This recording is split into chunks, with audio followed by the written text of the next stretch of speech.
everyone, and welcome to this Thursday live stream. I hope everyone's had a good week so far. Yeah, I just wanted to let you know this is going to be just a chilled stream tonight. We're going to carry on with the facehugger, alien facehugger that we started a couple of weeks ago. But before that, I just wanted to share with you a quick video on memberships. So I'll see you in 1 second, guys. So you want to join my membership? Gotcha. Sign it. By joining, you won't only unlock members-only content,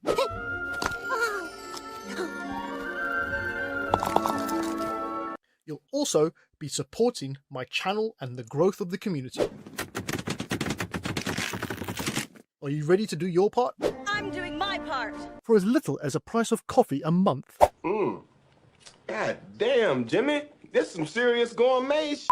You'll be able to access all past live streams and get exclusive members-only content. Yeah, boy. That's less than 49p a video. Shut up and take my money. So if you're ready, join now and become part of this 3D journey. Where we're going, we don't need roads.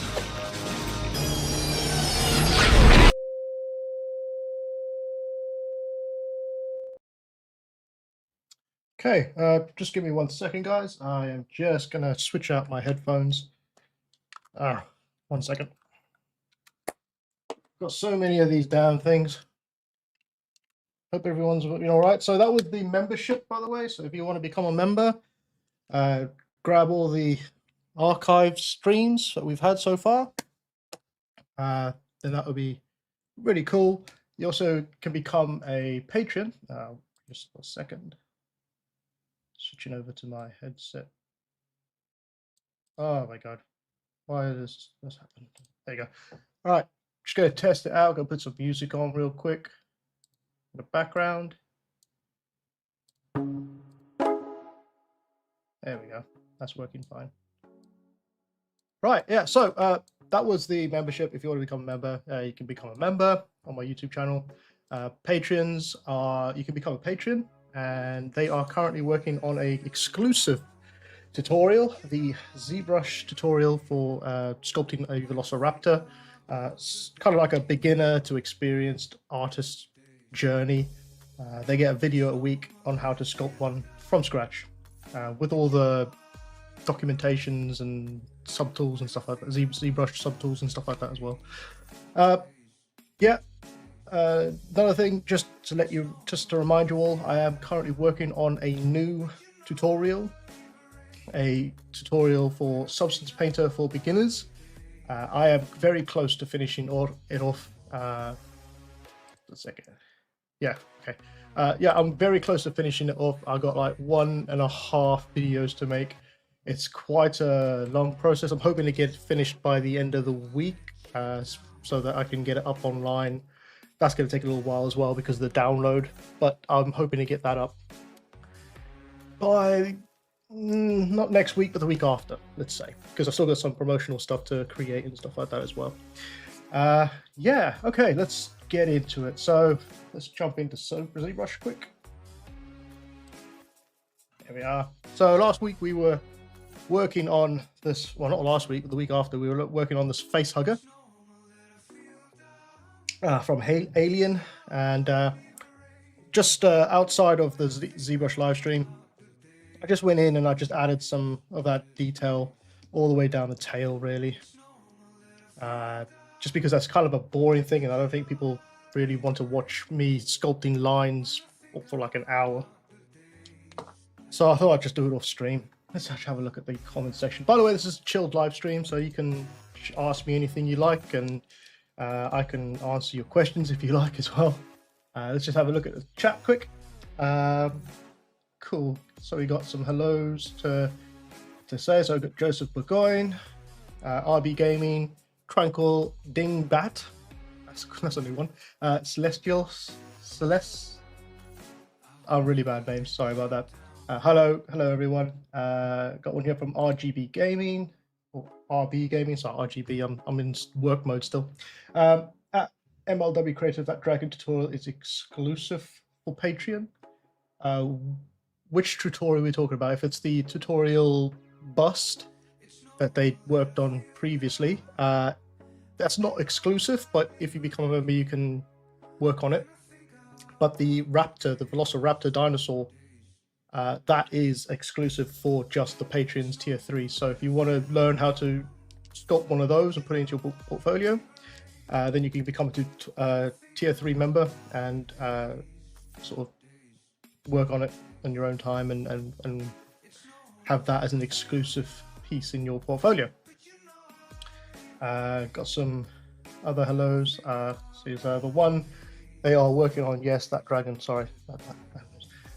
There's 2 dragons. So there's one that's a live stream, which is the YouTube version, and Patreon version. So I just archive the live stream and I stick it on Patreon for my tier 3s as well.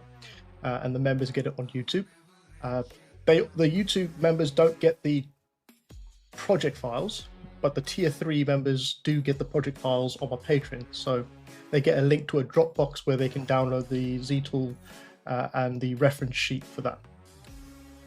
So yeah, and then there's also a Dragon Bust, which was just a beginner's tutorial in ZBrush, which you can buy online as well. On here from Joseph saying the tail was made like Draco scale, dragon scales or Draco scales, pencil in, mask, scale out, fill in, etc. No, this one was actually done even easier. This one was done. We're talking about this tail on here.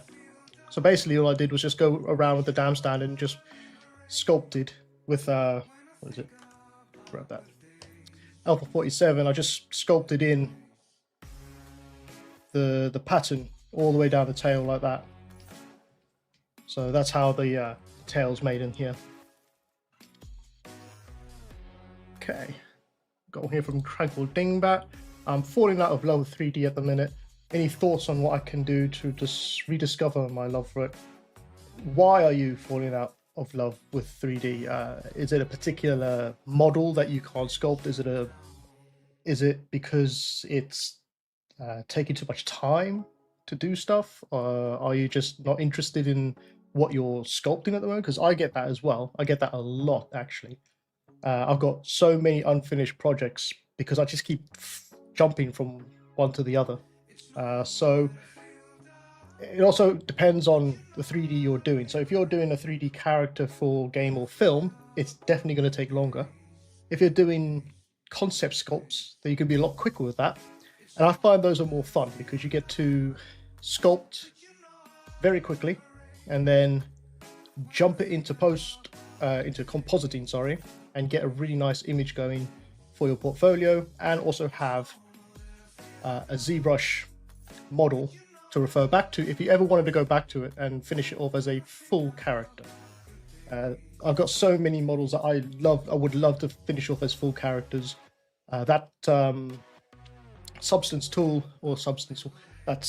Painter tutorial that I've created for beginners, the Doom Demon or Demon Knight that I used, which I sculpted about a year ago. I always wanted to finish that off with textures, and now I have done it, but it's taken me at least a year to get into it and actually finalize it. Doesn't help that my computer's a bit sort of crap, but I'm hoping to save up and get a new computer anyway, so hopefully that will work out. But yeah, how do you rediscover your love for art or 3D in general? I find what works for me is going and watching one of my favorite films, which is the Hobbit series. I know it's not everyone's not to everyone's taste, but I love watching the Hobbit series all the way through, and then going online and finding the extended how they made it stuff. So all the backlog of stuff, that how they made the film and how they made the characters. I just get inspired by other artists talking about their designs, especially that Smaug, how they made Smaug video. That was maybe one of the best inspirations I've had in a long time to get up and do my own thing. But you can find it in anything really. Maybe it's also a good idea to step away from it for a little bit, go do something else, maybe learn a learn something else. Doesn't have to be 3D. I'd love to do some actual 2D pencil drawings or digital drawings, because I find that that will be quite fun to do, and I'd like to get better at it. But yeah, sometimes you just need to step back, take a break. If you're doing it for a long time, just take a break from it. So reply saying, I'm not sure, but I think a combination of not able to sit with the discomfort of making bad art, how long it takes to get good, as well as AI's 3D models getting better, the amount of layoffs. Yeah, that's that sucks. The AI stuff, I'm not a big fan of it either, trust me. It's not, to me, it's not art, even though we've used AI as a reference point. Now, using it as a reference point, I know it's going to piss off a lot of 2D artists, but using it as a reference point to sort of say, oh, there's an there's an AI version of an orc bus, which we did before, that one in the background there on the wall. We sort of took things from it, but we didn't copy it exactly. So we took inspiration from what we saw, but we didn't actually use it, right? So I guess AI in that case is fine, but the AI 3D modeling, I'm not sure. I think it's still going to have issues with it, no matter what you do or what they do. Bad art, I can't really say much about bad art, because every artist has bad art, unfortunately. It's just one of those things that, even I still feel like my art is bad. I can see things in my artwork that is just horrific, right? And that's because you pursue perfection all the time. And as an artist, you're always constantly trying to pursue that perfection. And at the end of the day, you're not going to get everything right. You're not an AI, you're not a machine, you're not going to get it right all the time. And that sometimes the mistakes are actually the beautiful part of your work as well. You might make a mistake, but it actually turns out to be all right. So yeah, bad art can be corrected over time. It's not going to happen straight away. It's going to take years to get right. AI stuff, okay, they're catching up, but I find there's a big backlash against it in the art industry.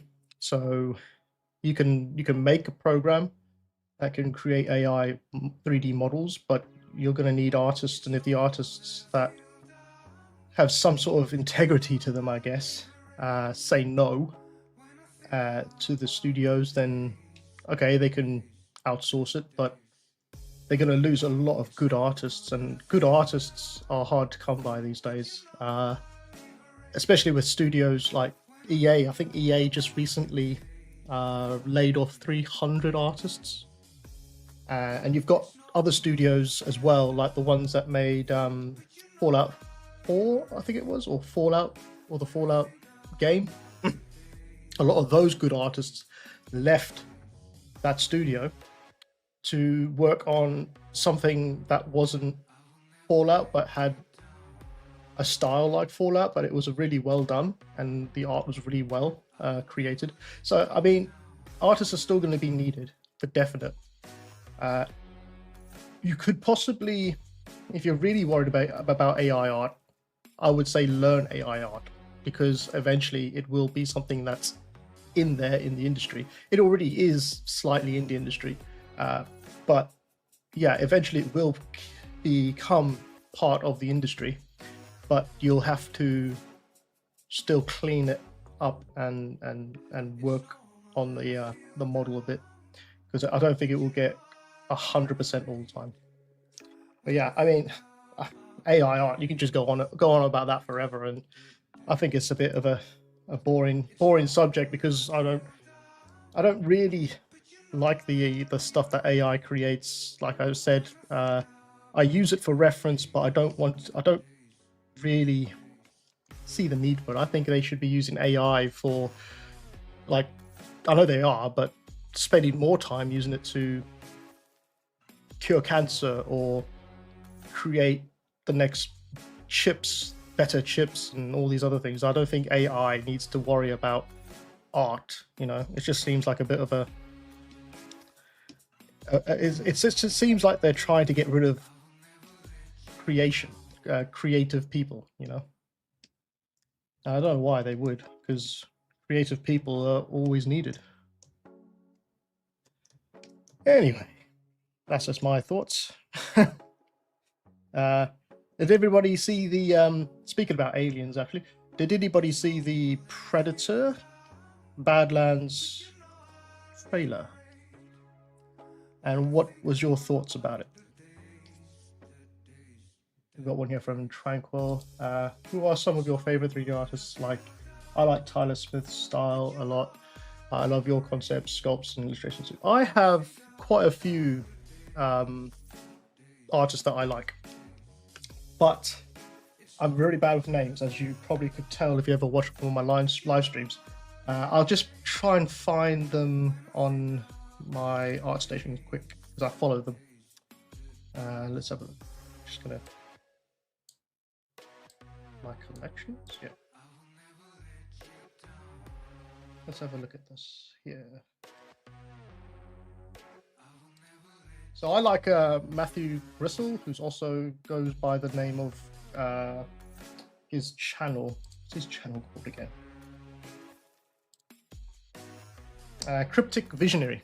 Yes, Cryptic Visionary. Because even though he's an up-and-coming artist, and he's probably worked in the studio in the industry for a while. He's very determined to become a good artist. He's got a great YouTube channel. You should see his live streams as well. I'll just try and see if I can find his About Me. I'll try and find his page for you guys.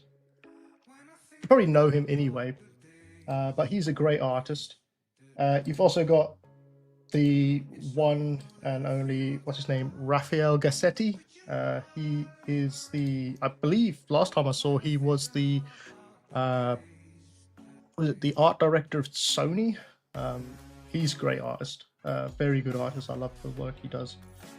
Got Marco Lazov. He's got some good art. Nice art style. He's another one of those ones that can do like art really fast, and I find that he's always publishing stuff on Instagram quite a bit, even more than I publish on Instagram. So then you got Gerard S. Marantz. Sorry, bad with names, like I said. I'll pull over the pull it over. So this guy here is very good at what he does, and I try to. You probably see in a lot of my artwork influence or inspiration from this guy's style. Basically, he's a professional artist, obviously a professional concept artist or artist, and he does a lot of films and mainstream stuff, and his work is just beautiful. And I try to aspire to be as good a concept artist or artist as this guy does. This guy is. Yeah, definitely check that guy's stuff out. Got someone here for the Predator Badlands saying, yeah, not a fan. Renew Predator. Yeah, I must say I'm not a fan of the redesign of Predator. I don't know. It's a bit of a touchy subject online, isn't it, at the moment?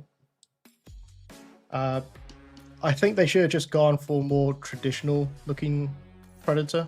I know that they're going to say, that most people will say, yeah, but there's different types of species and different, versions of the Predator. Okay, yeah, that's cool. But I don't know. I feel like I just want a Arnold Schwarzenegger style film where you got these burly ass men going into the jungle and getting hunted by a predator. I mean, you could just reboot that. The blueprint's right there, just do that. It's just lightning in a bottle, you can't go wrong. Tranquil thing that says, I think Raphael Gassetti is in Netflix. Oh, is he? Bloody hell. Yeah, that guy. I don't know how he blew up. I mean, his artwork is amazing. Don't get me wrong, but he just blew up, and it was just that was what ZBrush was. ZBrush and Raphael Gassetti were just two artists that were the best, or an artist that was the best at what he did, you know, using ZBrush. And I mean, fair play to him. He's very talented and very skilled. And you know, I only hope to someday walk in the shadow of his massive art. But yeah, got here from Shaheen saying this version of the Predator seems more human, which defeats the purpose of it. Yeah, I think it does as well. I think the design is just not great. I mean, you've probably all seen it. I'm not going to get it up, but yeah, the design's not great. They definitely could have gone and given it the traditional look, and I think that would have won it over a lot more with the audience. But as I said, they like directors, art directors and directors these days like to make their own stuff using stuff that's already there, and they seem to want to just completely repurpose, or not repurpose, but redefine things that have a lore to them, you know. And I find that very annoying, because you're expecting to see a Predator. When you go see a Predator film, you expect to see exactly what you saw in the first film, but yeah, and then you get there and you're a little bit disappointed, unfortunately. But that's the industry, full of disappointments. Oh, change this bloody music. 1 second. Anyway, how's everybody's week been so far? Has everyone been good? Has anybody started any new projects or have anything that they're working on at the moment? I'm just going to use a down standard here. I'm kind of sort of, I don't know. I don't know what to do now. This is the sort of section of the sculpt when I get very I don't get scared of it, but I do just get a bit, should I go further, and what can I go further with before I have to take it to the detailing stage? There's probably plenty that I can do. I don't know. Let's have a look at these fingers on the top here quick. Let's just zoom in. Christ, look at that. Okay, there's quite a bit we can do before we go further. Just keep that as a reference down here. Okay. So put the standard brush out. I'm just focusing on these pouches at the back here.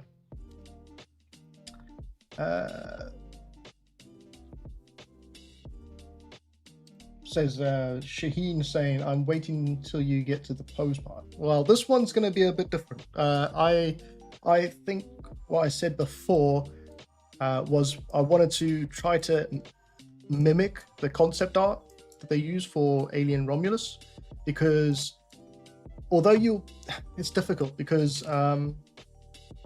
when you're doing concept art and you're doing compositing and stuff like that, you don't want to, especially with a creature like this, you can't really put it on the floor with the tail doing its own thing, because it's going to show too little of the design, right? I think what they've done here is the perfect way you can show off the model in all its glory, is to have it as a profile, front and back. Sometimes you just can't do much. I don't know. I don't think I could do much with this as an actual pose, unless it was on like a box or something, or jumping through the air, you know. But I kind of want to keep it nice and simple and just have a nice back and front view of the creature.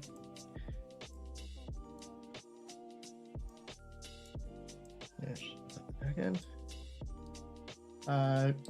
Got one here from Cryptic. Yeah, just mentioned them. Hope you're well. I hope you're well too. I saw you dabbling in the ZBrush stuff on your live stream, and I couldn't help but just sit there and watch for a little bit. Looks like you're getting your hands into it, or your hands dirty and getting into it, which is great. You actually taught me something on there as well about the history and projection, so I thought that was really cool. Even I'm still learning. But yeah, some really cool. You're working on a sort of prehistoric dinosaur, I believe, which is really cool actually. So I'm gonna pull that out. Got one here, Shaheen saying, I'm curious if you use Z-spheres or a transpose tool to pose it, which is better. I find it, because it's ZBrush, I find it easier to pose using the masking system, which is transpose tool, the transpose button up here. So you go Z plugin, transpose master. I make a new layer, so I always have something that is T-pose. So if you ever screw up, basically in the layers, or if you ever screw up, sorry, in your posing, then you could just turn off the layer or delete the layer and it'll go back to the T-pose. It's always good to have a backup. So I usually use the masking tool and rotating joints on my creature. I hear from Joseph Bonkowski saying, I just hope I will have time to finish that four-eyed Martian bust I've put in the whip. Work and personal life took away every free time recently. Yes, I did see that. It reminded me a lot of the, was it the Ben 10 creature? The guy with the four arms? Yeah, looks really cool. Are you just doing the bust for that, or are you going to kind of go further down the chest? I think maybe making up the chest, maybe look at the, like I said, the Ben 10 creature, maybe just fill it out a little bit, because just having this is a little bit, it's a little bit boring, and B, it's also I don't know how to say it. It's hard to frame when you're doing concept unless you can paint the rest of the body in just the bust area. I find that a lot when I'm doing my creature sculpts and I just do a bust. I'm finding that I've got to now sculpt more of the shoulders and torso as well, just so it looks better in a concept. But it'd be good to see that that piece. Got one here from Celestials. I hope that's right. Started working on project inspired by H.R. Geiger this week, but it's not going well. Oh dear. Well, if you've got any images, just chuck it on the Discord, and I'll have a look at it, and maybe I can give my opinion, or if you want my opinion or anything like that. But yeah, I think you've done some really cool dragon stuff and other sort of ZBrush stuff in the past, so I don't think it would be too much of an issue. H.R. Geiger's got some very, how can I say this? He's got some very out there art styles, let's say. It's a very difficult thing to get right, because it's kind of, the alien inspired stuff is very mechanical as well as organic, you know, the parts on the creature.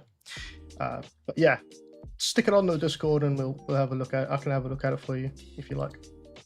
I'm not even doing any fucking artwork yet. Sorry, swearing. So I'm not really doing any artwork, you know. I don't understand that, but just want to get through some of these last comments and I'll get onto it. So Shaheen saying, oh yeah, we've maybe gonna review our art with tips. Okay.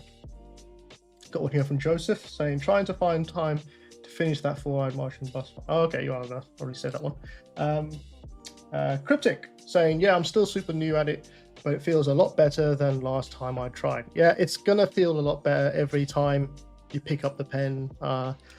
I struggled so much when I first started using ZBrush. It was unbelievable. It's just the movement around ZBrush was difficult enough for me. I also find it very difficult to maneuver around inside of Unreal Engine because I'm so used to Maya. I know there's probably a setting in there you can set it so it's more like Maya's controls, but I still have very much a difficulty in rotating or panning or getting around the model inside of Unreal at this time. But hey, go on here from Joseph. Oh, sorry, I've been I've seen my comment wasn't sent first, and this was trying again. Oh, that's all right, mate. Got one here from Joseph again. Then we'll go to. Okay, then we'll try to go for the full character, but I'm afraid it will take for the eternity. Eternity. It'll take an eternity. Yeah. Well. Yeah. Characters always take an eternity, especially if you're doing all the clothing and armor sets and stuff like that. It takes forever. Got one here from Cryptic again. The advice you gave helped a lot, so I appreciate that. Oh, thank you very much.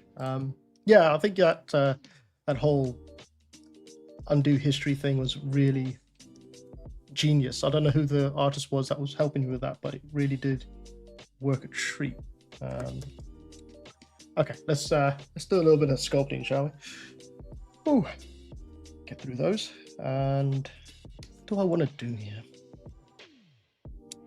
Let's use a damn standard for this. And I've got it on symmetry as well. So you got to look at these and you got to think they're very crab feet like, you know. Is the best way I can explain it. So I'm just gonna sculpt the knuckle in here. I'm not being too precious with this because like I said, we're going to do a lot of compositing of the creature, and if it's a concept sculpt, it doesn't need to be perfect. Normally, like concepting in film, not so much in game, but in film, they'll ask you maybe to concept a creature in film. You have a little bit of time to do it, so you won't be as rushed as I'm being right now, but so you can get more detail in it. But I'm very much someone who works quite quickly when it comes to sculpting, so it's kind of hard to turn off. In fact, that's probably one of the biggest things that I could actually learn a bit better, is to learn how to sculpt slower and really take your time. I think that's one of my hubrises. Is it? Anyway, yeah, one of my flaws, unfortunately.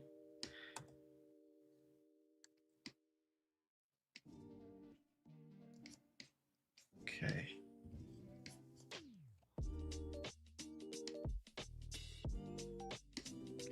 So I'm not being too precious right now. We did, before anyone else, we did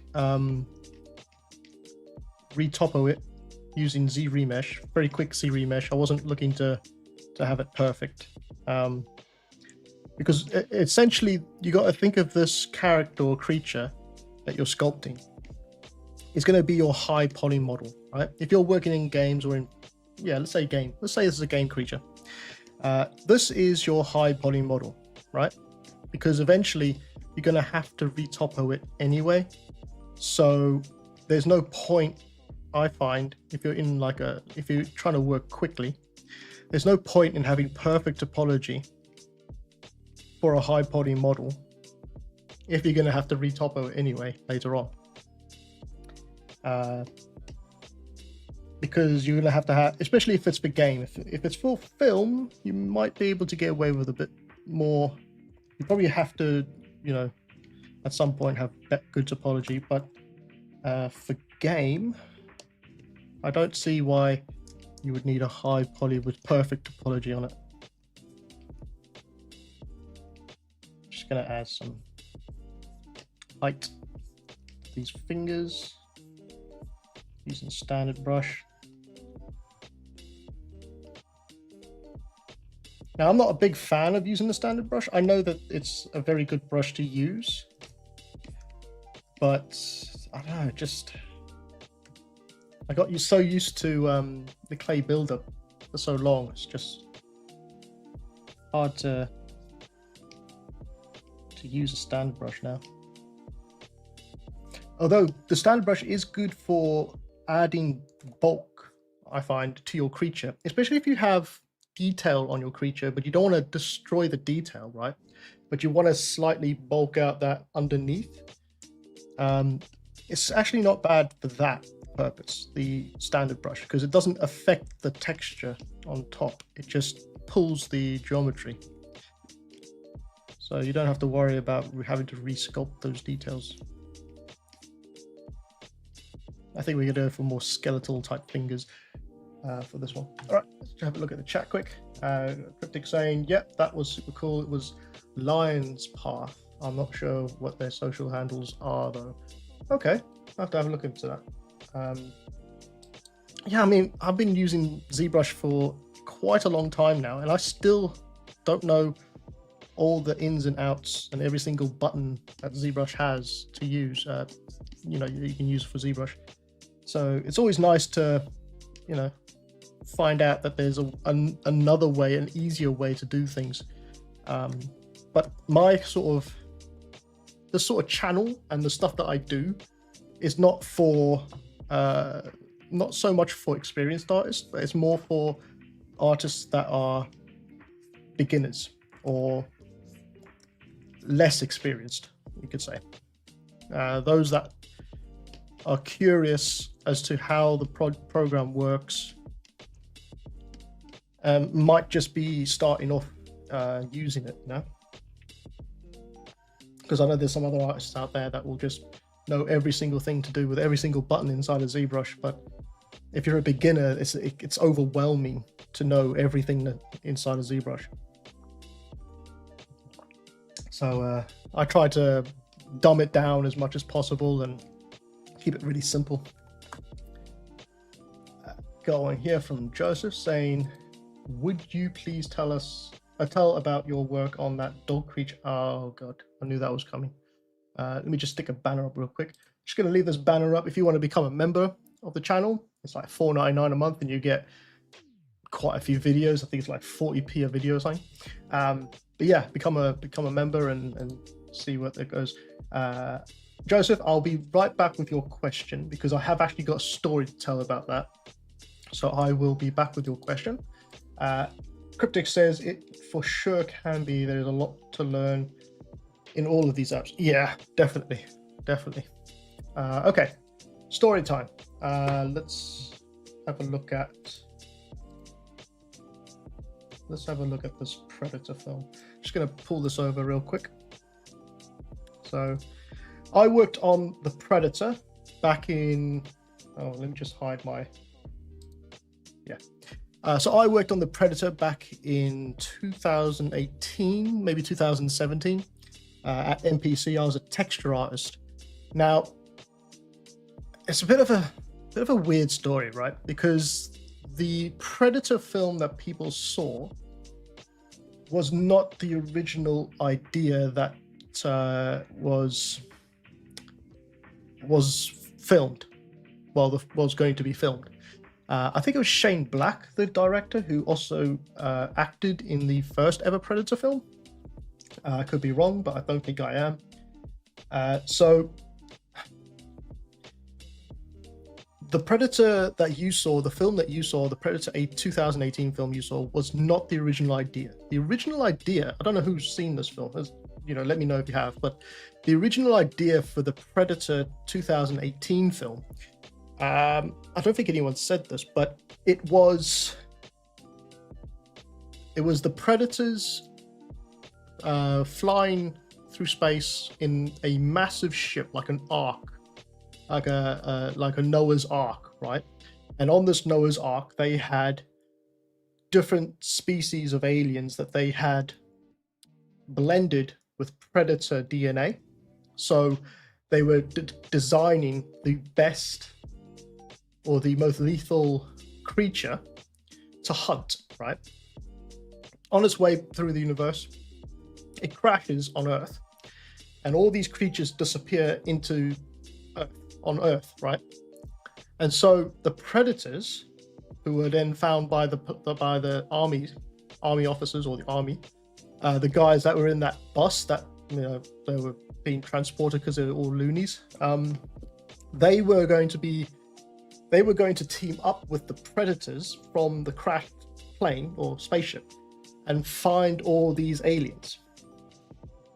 And there were some really weird aliens. Like, there was one that looked like a splice between a chameleon and a predator, and it was massive, right? There was also like a rhino type predator creature. There was there was another one. There was what we call it the harpy predator. So it was a predator, a sort of a winged bat predator with a female, like a harpy, like a Greek mythological creature. Those were the original ideas for that film. Then, I think it was 6 months before or a year before it was supposed to be released, it got leaked that this was going to happen in this film. Someone leaked it. And so they had to redesign the film and reshoot the film.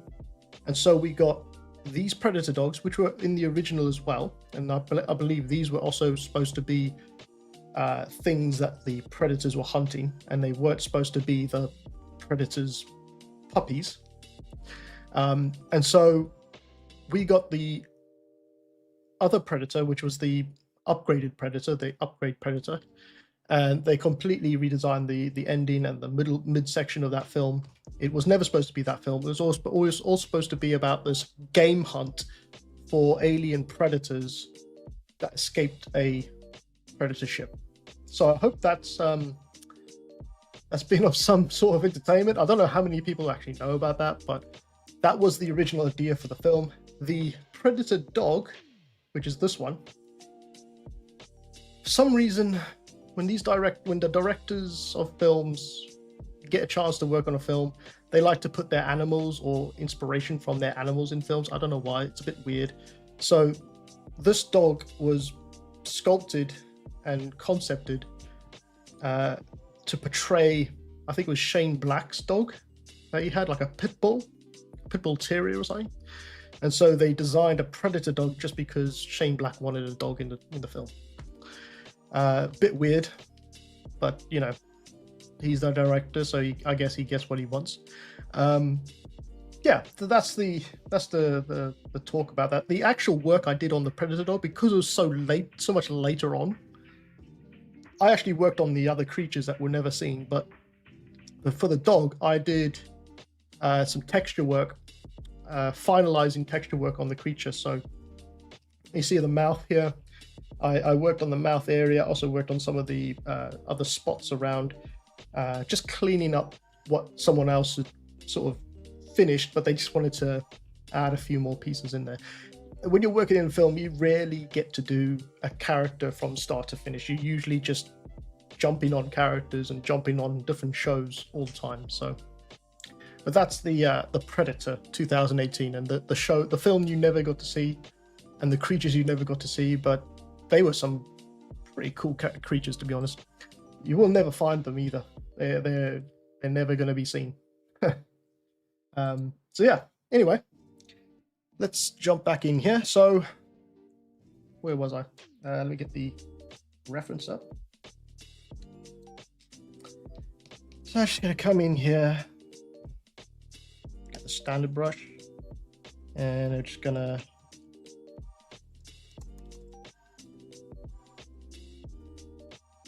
put some lines going along here.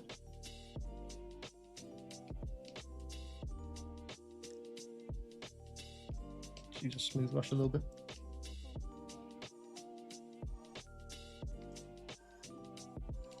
What is going on with that back piece there? Is it different for every single one? Oh my, is it different? Is different for every single one. God damn. Let's just keep this one.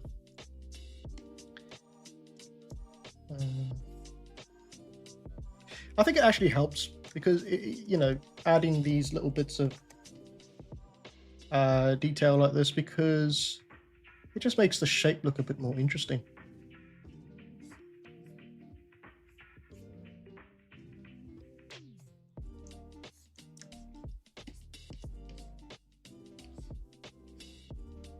Yeah, that's not too bad.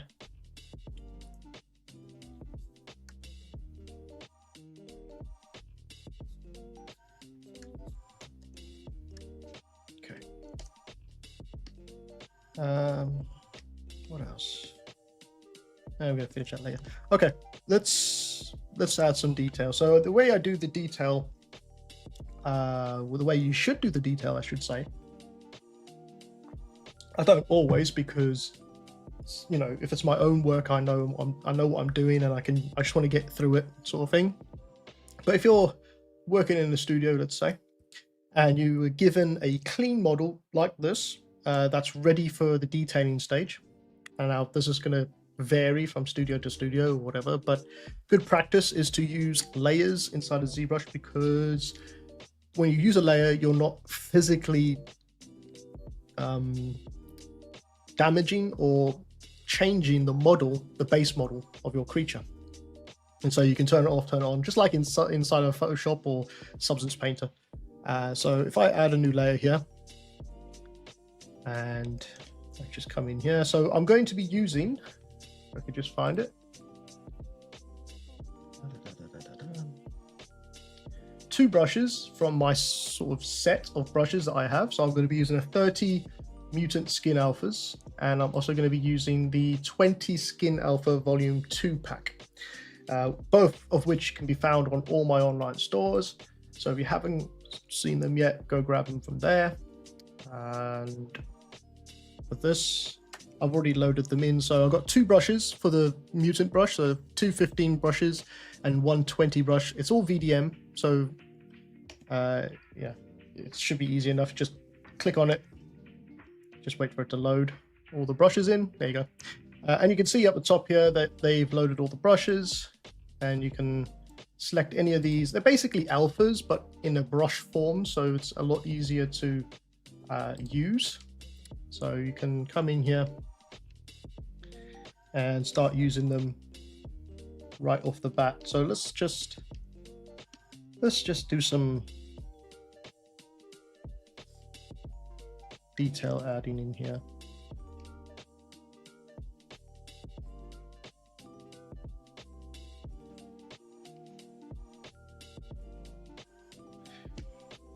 Just going to be careful that you don't add anything to the other side, obviously.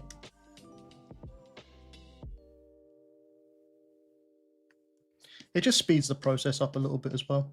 And then you can see down here in the layers side, if we turn off the recording and we turn this on and off, we can go back to the original. If you really want to save a version of your model as well, and you're a little bit scared about the layers, you know, might mess up something later on, you can come down to morph targets and store a morph target of your base model, and you'll always have a morph target there to morph back to if you make a mistake or anything like that.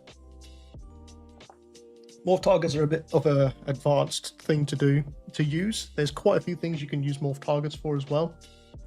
So we'll touch on that at some other point, but yeah, it's not necessarily needed at this point. So just going to turn that recording back on so I can add more detail in here. Let's see what we can do with a few of these brushes. We can kind of make this up a little bit as well. As I mentioned before, we'll make up a little bit of the textures, give it a bit of its own unique look. An alien face hugger inspired by Alien, but created in our own way, if that makes sense. Turn this around. Oh, you can see it's come through the bottom here. That's not a problem. You could just smooth that out. It actually makes it look a little bit cool there, actually. But if you want to make it so it doesn't go through the back, you could just turn on back face masking, and it shouldn't, keyword shouldn't, go through the back. But VDM brush is a little bit different to normal brushes, so you might just want to check once you've used it. Let me just come over here. I'm just going to look at this one for reference. Oh, for God's sake, 1 second. There we are. Let's just smooth this out first. So just getting rid of that horrible pixelation from the projection there. Oh, got one here from Tail. What's the name of this set of brushes? They are, I'll put them up here. I'm trying not to put too much in the, turn this off first, in the way though. So I've got one that's the mutant brush. Oh, comments in the way now. There's not enough real estate. 20 skin alphas for the mutant brush, which we haven't checked yet. And the one we're using right now is the 30 mutant skin alphas. So I'll just leave that up there for a bit so you guys can see it. I'll try and keep everything in the middle here. Maybe just scale this down and zoom in on it. There we are. Okay, let's just see what happens if we put that there. Does it go through the back? No, it doesn't. So that's a good thing. Okay. We could go a bit more disgusting than that.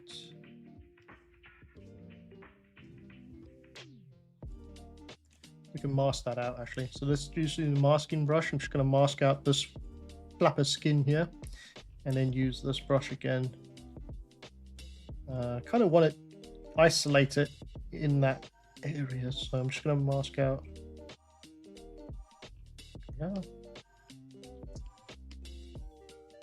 Yeah, give it a little bit of smooth in there.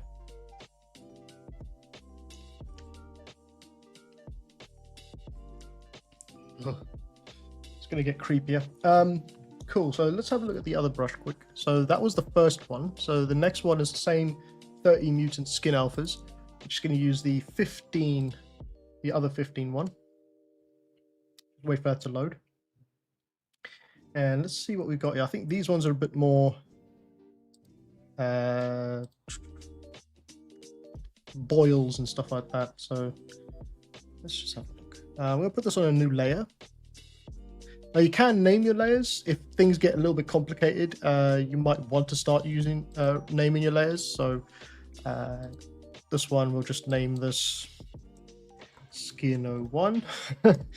Yeah, not the greatest naming conventions, but yeah, it'll do. Let's just turn that on to record and see what we've got here. Now, not all of these brushes are going to be suitable for what we want on our creature, but what I'm trying to do is I'm trying to add a base to our creature so that we don't have to rely on sculpting every single detail.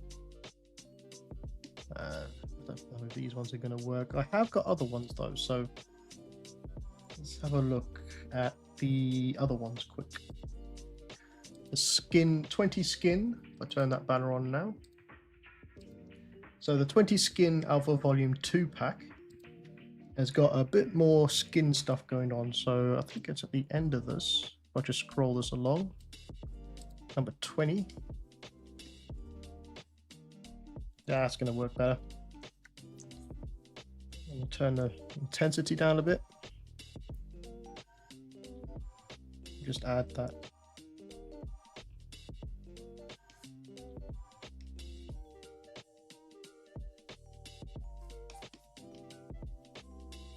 That's going to work better.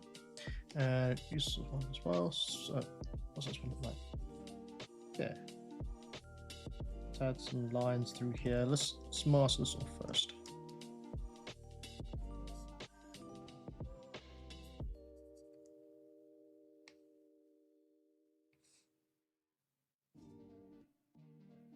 Yeah.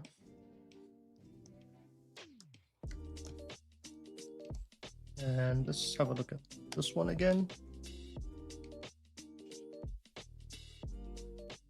Ooh, that's going to look good.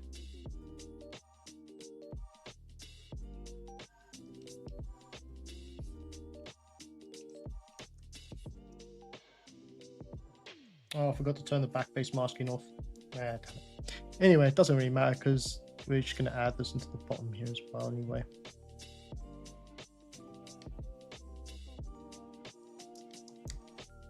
Just use a smooth brush a little bit on them. And what have we got here?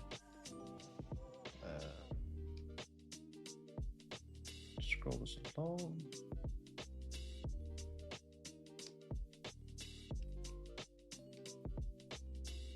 Okay. If you have any questions, please don't hesitate to ask. This is just a chilled stream tonight, so if you have any questions you want to ask, got one here from Jace Burgoyne saying, will you render both sides? Yes, I will. I will render both sides. Kind of contemplating how I'm going to render this. Should I render it using Keyshot, or should I render it using the ZBrush method of rendering that I use? We'll talk about that at some other point though, because we should really get the sculpt done first. But yeah, I think we will be rendering this out both sides. Maybe I'll do just one side and then maybe, or maybe I should do both sides. Yeah, let's do both sides. Probably be better to do that in Keyshot then, just for ease.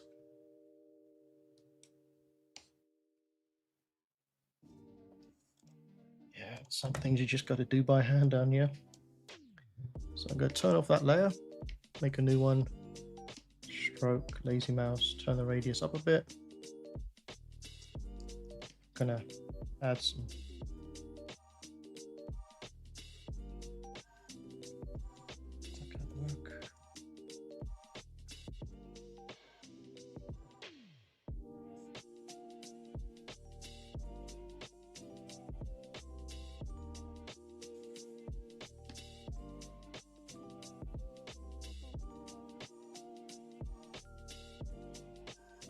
again. Grab the standard brush, add on, and just come in and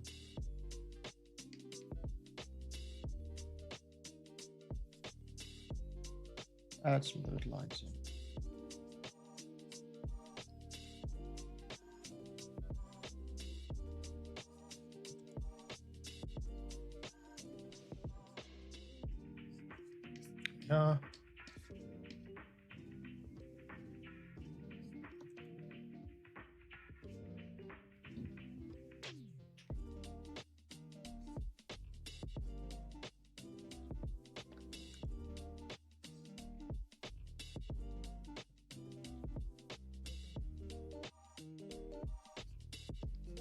Blend these in a bit.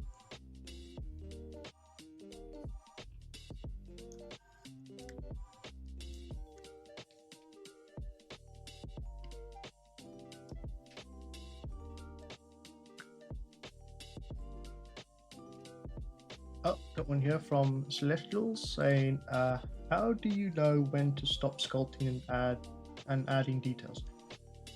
Good question. That question comes up a lot, and the honest answer is you can never really stop adding detail, obviously, but at some point, like all artists, even ones that use canvas and painting for painting, there's a point where if you go too much further, it's going to destroy the design. So it's pretty much depends on how much detail you want as well. If it's, like I say, for concept, you don't need that much detail because you're going to put it in a Photoshop and composite over the top of it with textures from online, and you can paintbrush to fix things and stuff like that.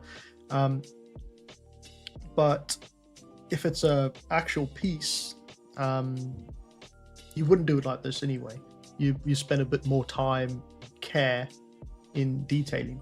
But yeah, it's a difficult thing to say really. I go into like physically, well, not physically, but I don't know. This is a difficult one to say because everybody's got their own interpretation of when it is that they stop sculpting, right? And when it is best for them to stop sculpting. I try to take it in stages. So you got the block out, then you got the main forms, then the minor details, and then the fine detailing, and that's the 4 stages that I go for when I sculpt creatures. It just makes it easier. So for block out, you typically just want to use primitive shapes or CCs, and then sort of mold them into the shape that you want to create, or the silhouette you want to create. Once you have the silhouette created, that's the block out stage done.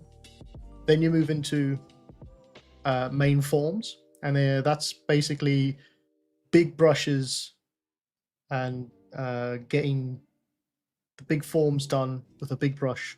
Once you feel like that is completed and you've got the main big forms of your character, so that could be the anatomy, correcting the anatomy and the shapes of your creature from the silhouette, then you can move into mid-frequency, mid-detailing, or mid-detailing. That is, for me, I'm still in Dynamesh, right?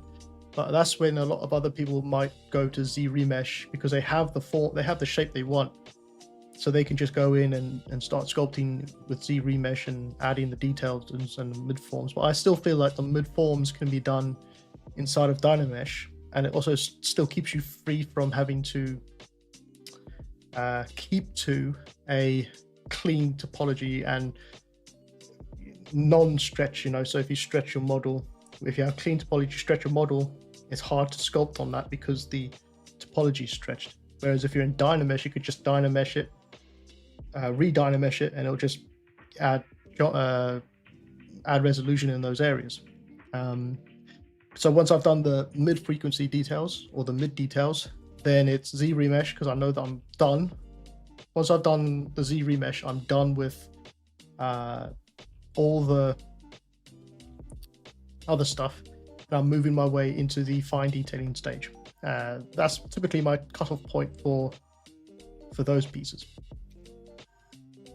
But yeah, it's difficult to say, because that's the way I work.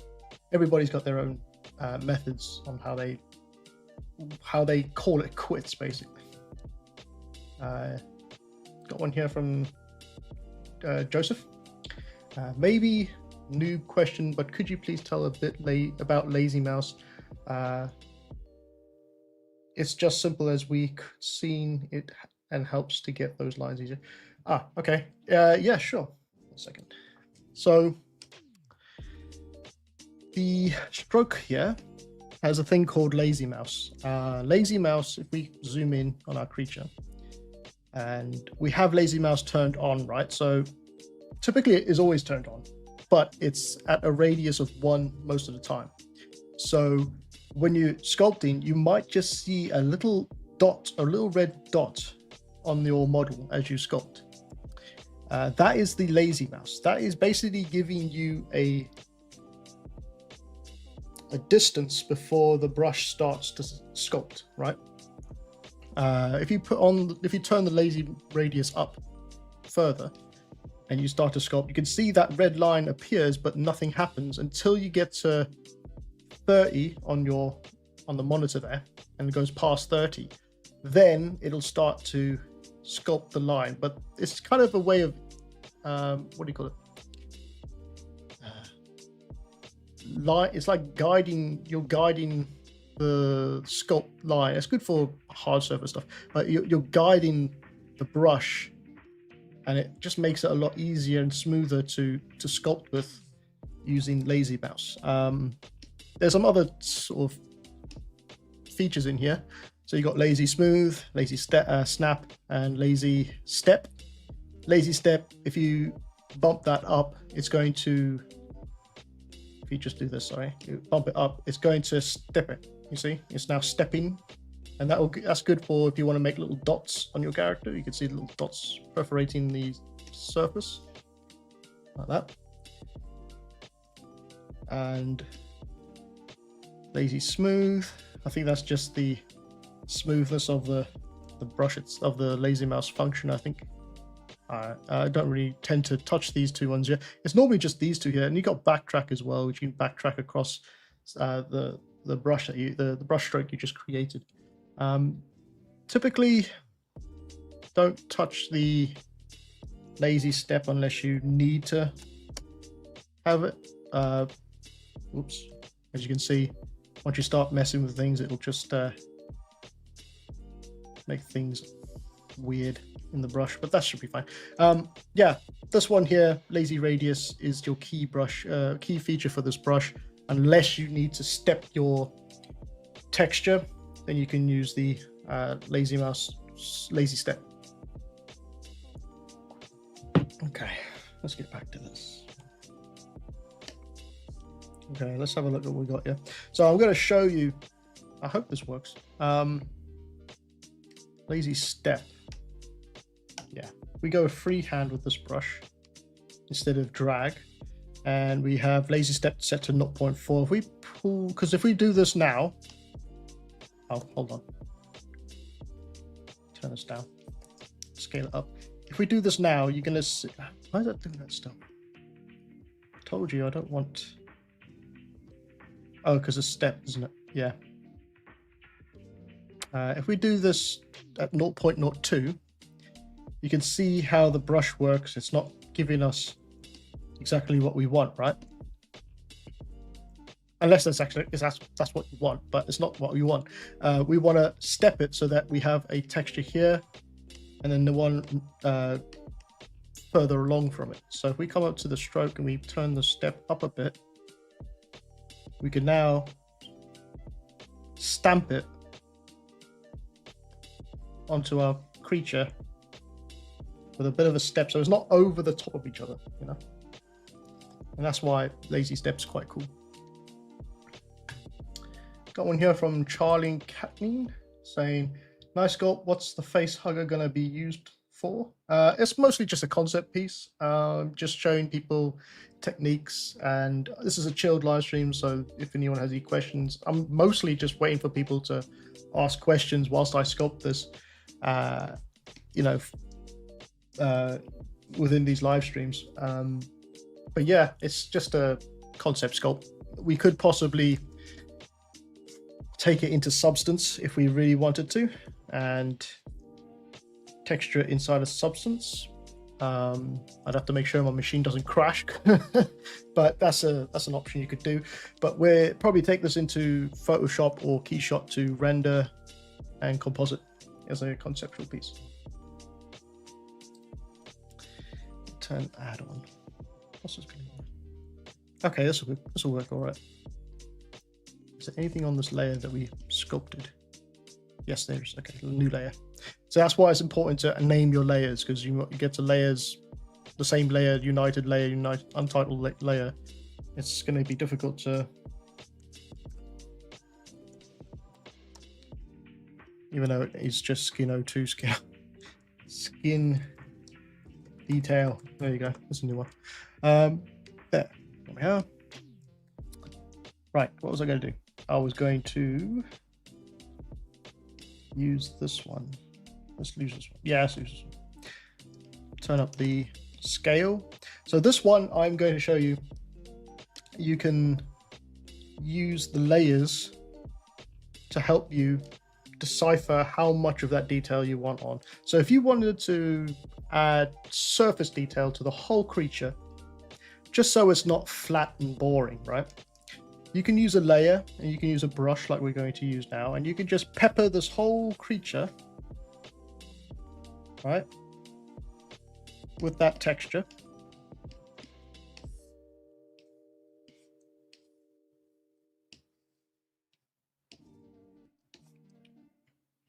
Just going down this here a little bit. This is just for demonstration. I'm going to delete it and redo it in a minute. Let's say we got that, but look at what we have. We've got a bit of a mess going on at the moment. So what you can do is you can turn off the recording, and then you can turn down the slider on the layer, and as you see on the surface detail, it's now a lot less, and it just gives a nice breakup on the surface now. You know, instead of having that flat, ugly, well, not ugly, but flat surface, you've added some surface detail onto your creature, and it just breaks up that monotonous boring canvas type sort of look that it had. So I'm going to delete that one though, because I want to try something else. I think this one has lines in it. I want one that hasn't got lines in it. Let's try this one.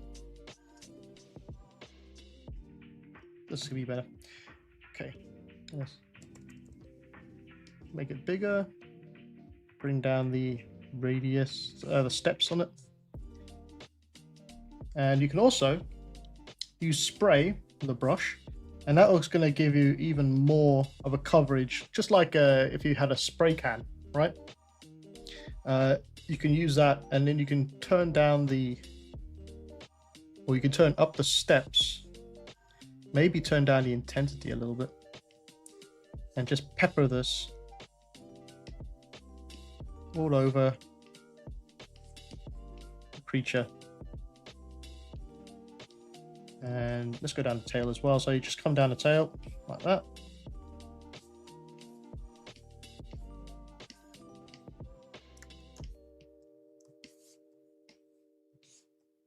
Okay, just flip it over and let's do the same thing here. So I'm just gonna pepper it all the way down. Come up to the top here. Now I'm not going to touch the middle piece because that's more of an open area, so just along the fingers and the back and the spine. And let's say that we are happy with that type of noise detail for the skin. So we turn that off, or turn off recording, and I'm going to put it to, let's say, 0.3. Oops. That's not too bad. It's very subtle, you see. And what you can do is you can build these layers up over time and get a real mixture of textures on top of each other to create the effects you're trying to go for. So if I make a new layer, I use this one, and I'm going to make this one a drag instead of a spray, and I'm going to add this here, but I'm going to turn up the intensity for it. Backface mask on, just add that there. In fact, what I'll do is I'll mask out between the fingers,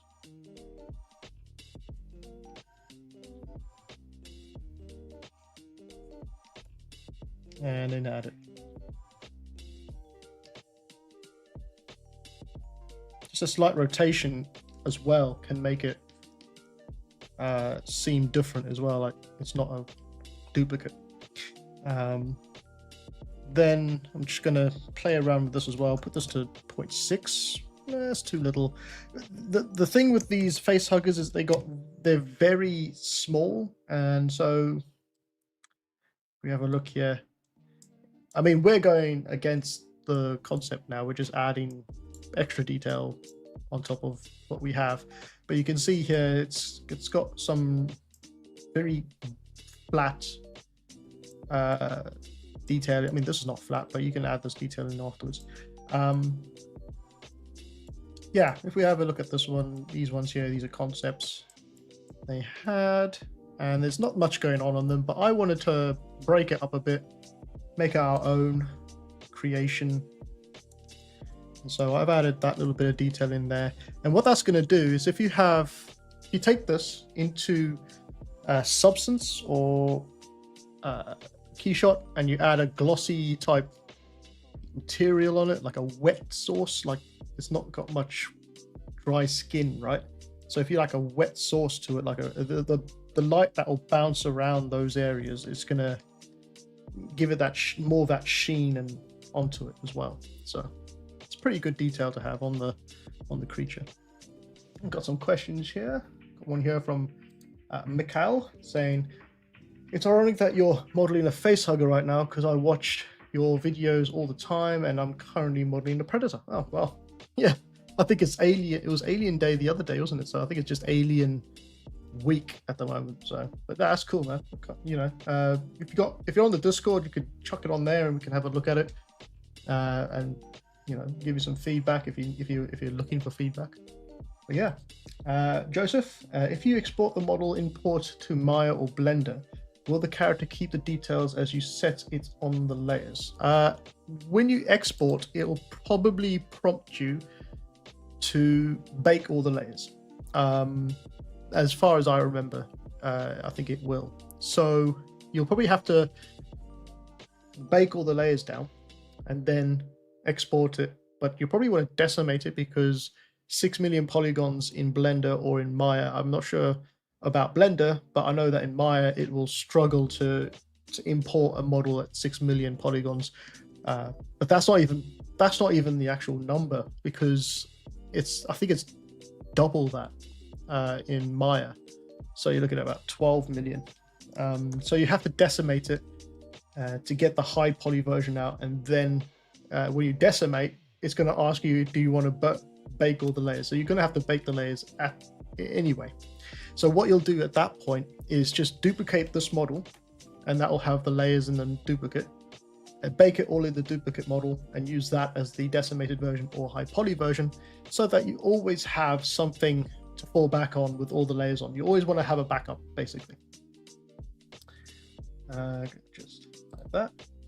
Got one here from Master Splinter saying, have you made your own custom VDM textures, like your key go-to textures? Yeah, these are all my own VDM brushes that I'm using at the moment. So I'm using the 20 Skin Alpha Pack Volume 2, and there's another one I'm using as well, or I did use as well, which is the 30 Mutant Skin Alphas Alpha Pack as well. You can find those on ArtStation and Gumroad and Flip Normals and QBrush. So it says follow up with that. Is it difficult to create? It's not difficult. Sorry, it's not difficult to create a VDM brush, but it does take a little bit of knowledge about how. Well, just take a little bit more knowledge on ZBrush.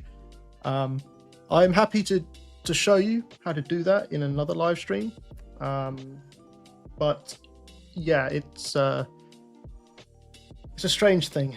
It's a strange thing to create a VDM brush, because there's some limitations in VDM brushes that you have to have knowledge of.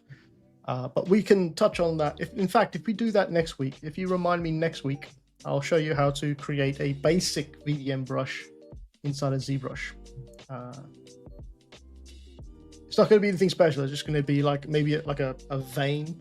I'll just create a vein, and I'll show you how to do that inside of ZBrush. Cool. All right, let's carry on. So just going to replicate that on the bottom here now. So I'm going to turn that layer back on, and I'm going to mask out.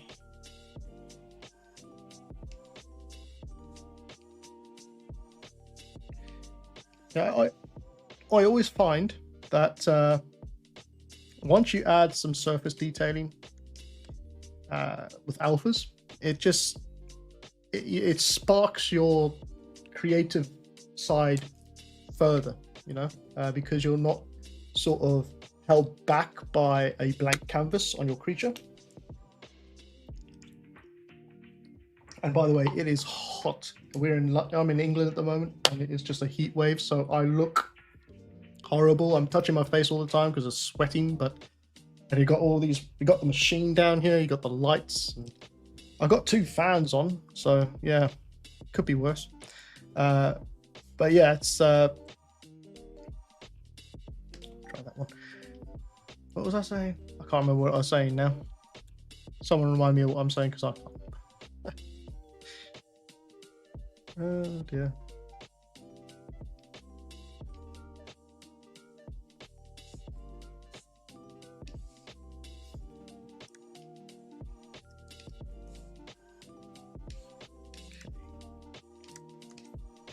Stick one in there as well.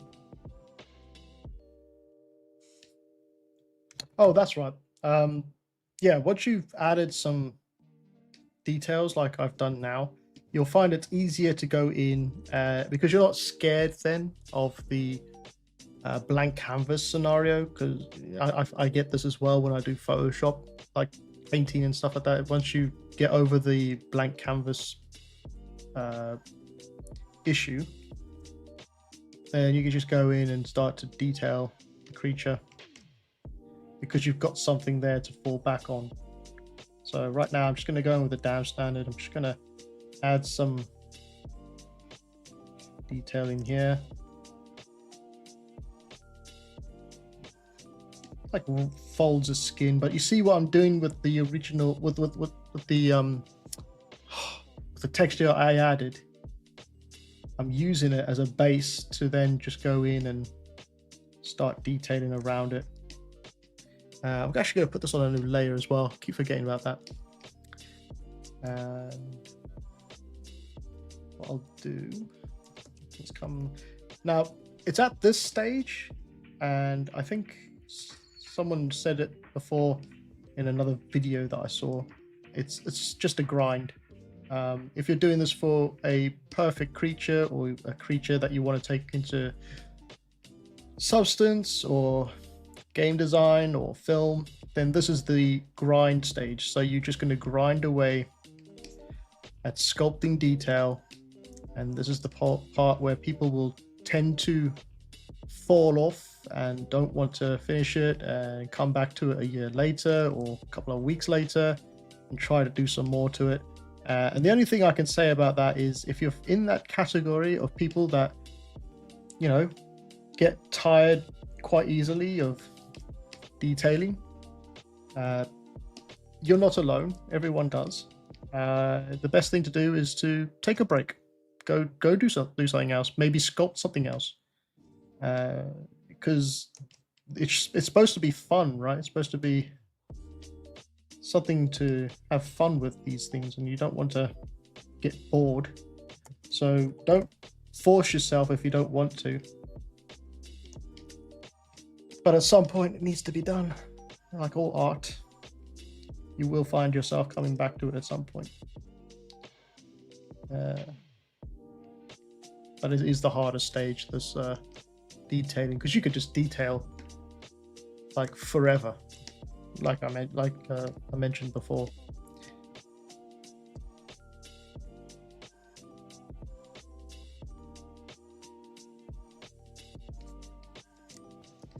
I'm not even sure what was going on over there. Just sort of added lines. Anyway, yes, I will keep hydrated with this heat. Thank you. Got one here from Charlie Kathleen saying, I love the toenails that face huggers have. They look so creepy. Yeah, I think in Alien Romulus, if I'm not mistaken, they added little like claws, like little hooks on the toes, like fish hooks. Yeah, you can just about see just along here.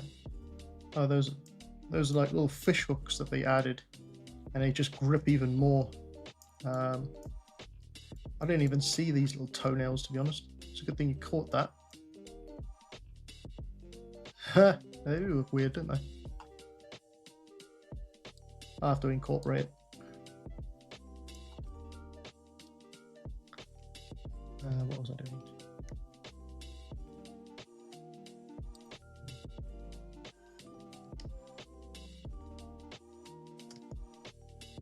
I think that like the Alien Romulus, the little hooks on the claws, I think they were like a new design. I don't think they had them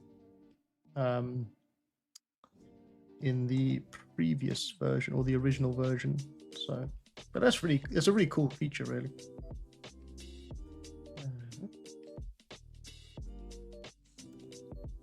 This part here is a bit weird.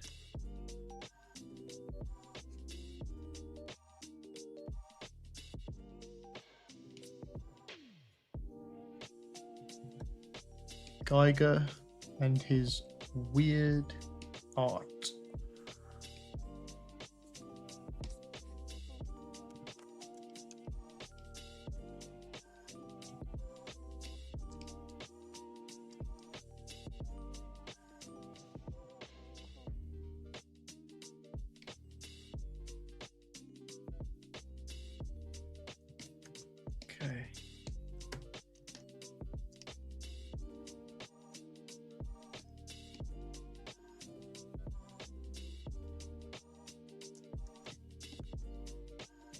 Not looking too bad.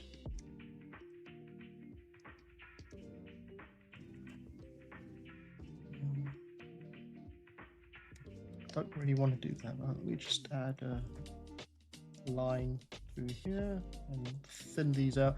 Like I mentioned before, this is inspired by the Alien facehugger, but we are going to deviate from what is already there because we want to make our own version, and so might just change things up a little bit here and there with the detailing.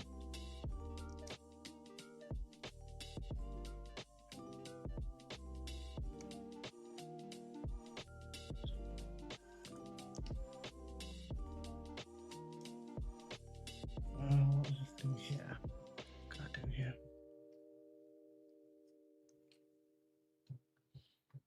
Got one here from Master Splinter saying, how much time do you spend on reference gathering before getting into the sculpt proper?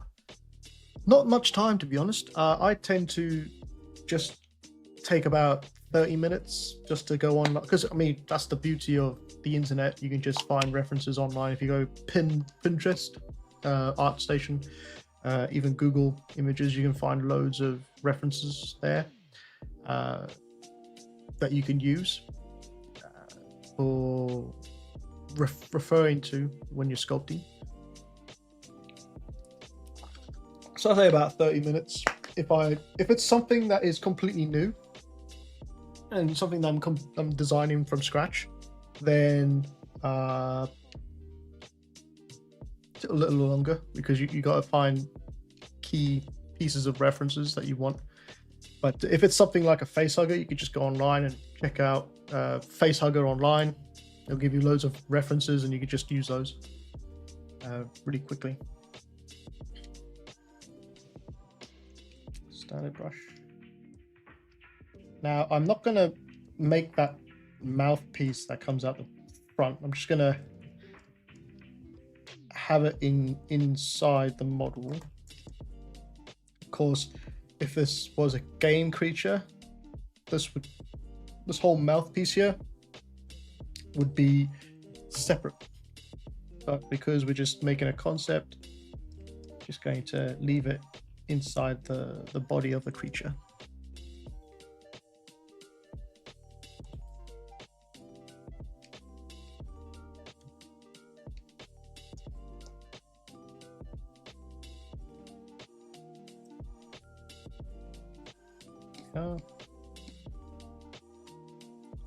Oh. Still gives me the creeps. Can you imagine this thing sucking on your face? Oh, no thanks. Yeah.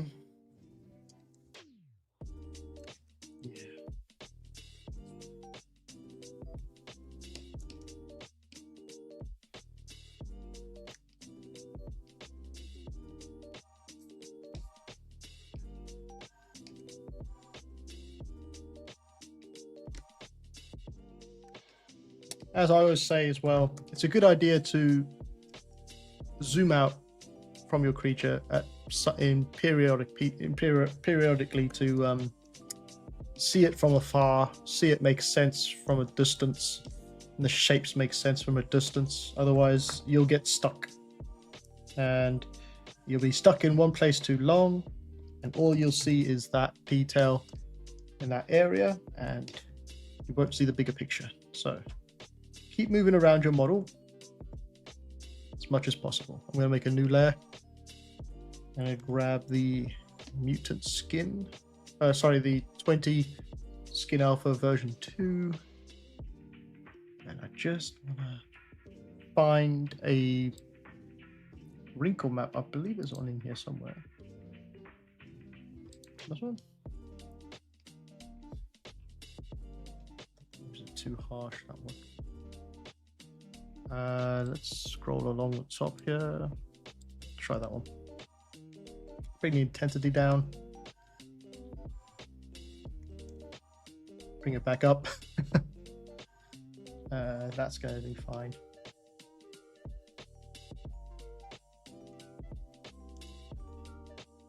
Let's do Z add and see what happens. Yeah. That's better.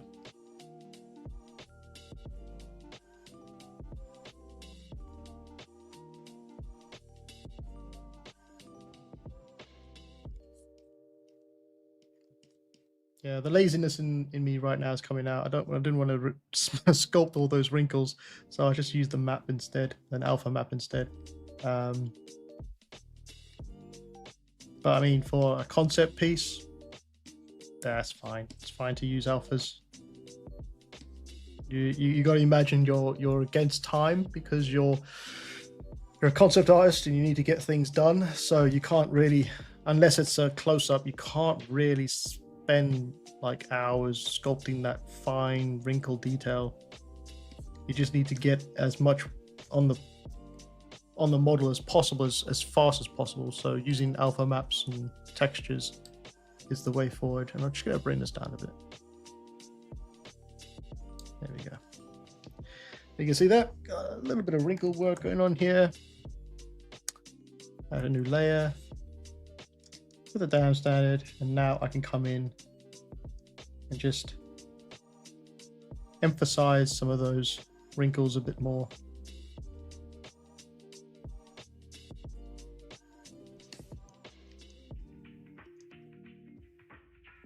And break them up a bit more as well.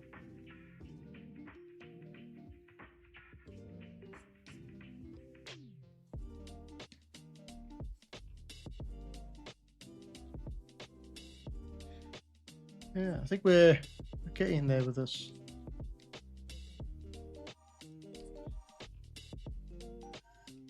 Now,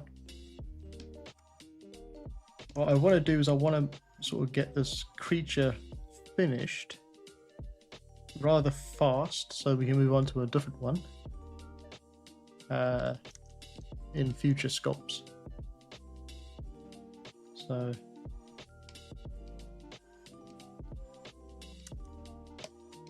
I might just add some detail outside the stream. I'll just do this. I'm just going to do the same thing as I'm doing right now. I'll just add a little bit more detail to the creature, and I'll go over it next week, Thursday, what I did. But just for time's sake, I just want to get it going. You know, try and finish this character outside of the live stream a little bit more. But I'll go through with you all how I sort of got to it. One here from Charlie saying the sucky bit reminds me of a leech's mouth. I wonder if that's where the idea came from. It may be, but I highly doubt that. H.R. Geiger had some very risque artwork, and I think it showed in very early renditions of his art.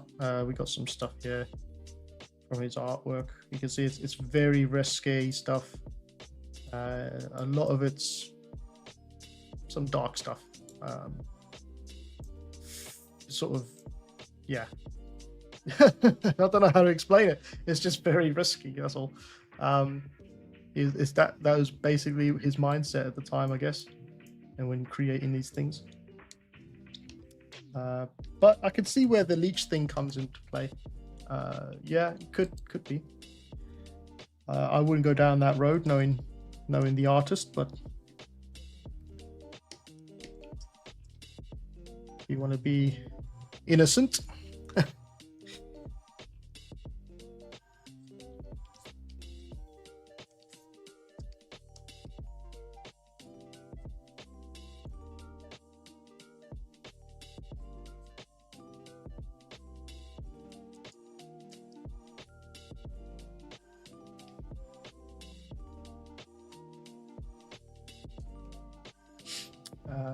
Michael saying, yeah, saw a lot of pieces in an art book I got.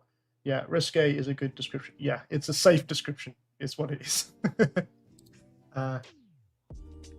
Yeah, just typing Google, maybe, I don't know, incognito mode, you know, if you don't want that on your system. I mean, as artists, you know, we should be able to see things like that and not be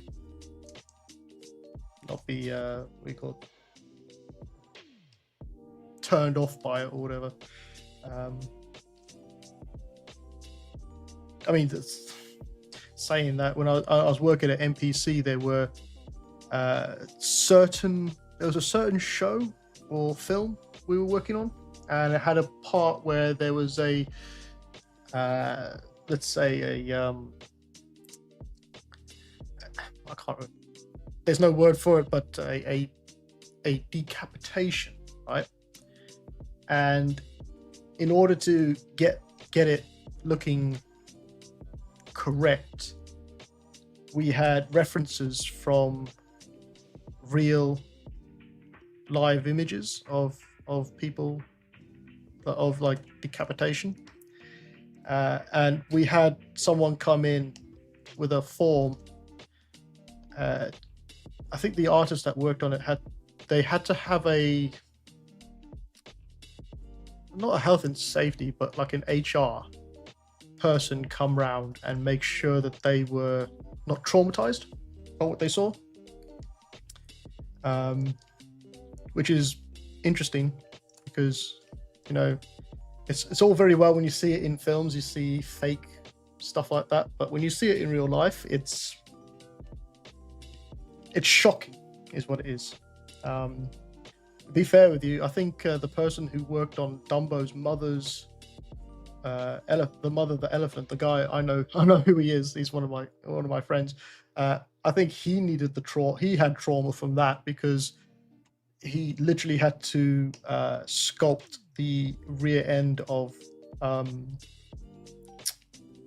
Dumbo's mother, and when I mean he had to literally sculpt everything on that. So yeah, he needed the trauma. He had the trauma, I think, more than the guy who sculpted the decapitations. But yeah, that's funny. He spent hours on that as well. It's crazy.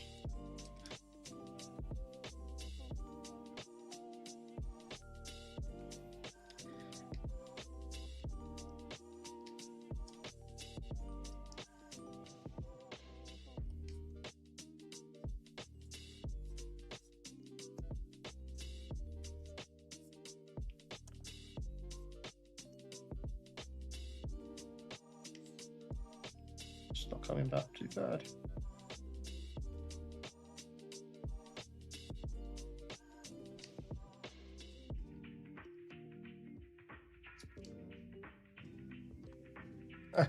Yeah, Celestial says being an artist seems like it's not a dangerous job, it's just traumatic, I guess.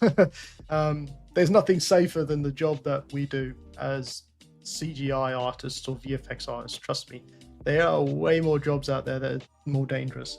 But I can see what you mean. Yeah, being traumatized is just crazy stuff. I think they had to have a special password in order to get the reference images for the people without heads on, which is just crazy. They literally had to have people there making sure the artists weren't going to get so traumatized by what they saw.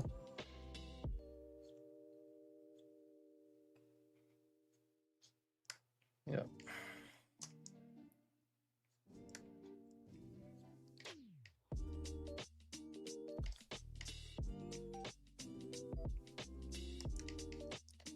Okay. Yeah, gonna have that there. We spent a lot of time on the bottom. We haven't really spent that much time on the top, have we? We can let's keep that there. I'm just going to add everything onto this layer now, because I'm kind of at a point, if I need to add more detail with the alpha brushes, I'll just add a new layer, but I don't want to keep adding more and more layers. I just want to get the sculpt done, you know. So gonna just keep most of the sculpting now onto this layer.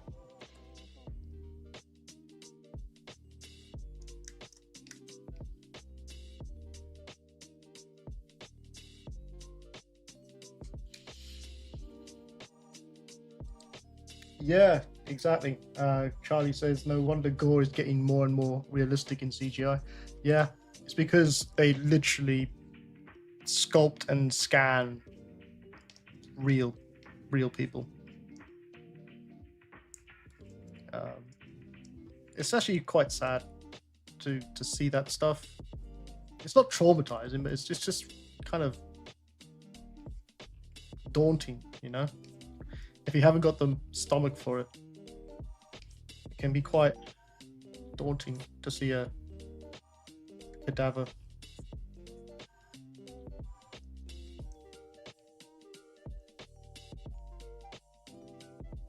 Because no matter how many people you see sort of in films being shot or anything like that, or limbs taken away and stuff, it just doesn't hit as hard as real life, you know. It'll always scare you even more as the real life thing. I'm not quite sure what's going on here. I think there's supposed to be some sort of internal, like a mouth there. I'm not quite sure. I think I might just leave it as it is. Maybe add a few more wrinkles. What's this? Yeah, it's got something going on there. But we haven't got the geometry to do that, so just do something else. I'm going to turn off symmetry. I'm going to go freehand in here.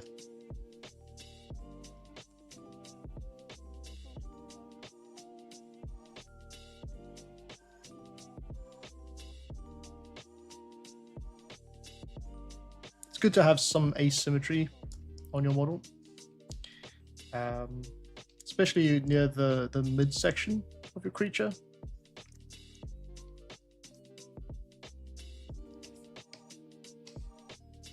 That'll do.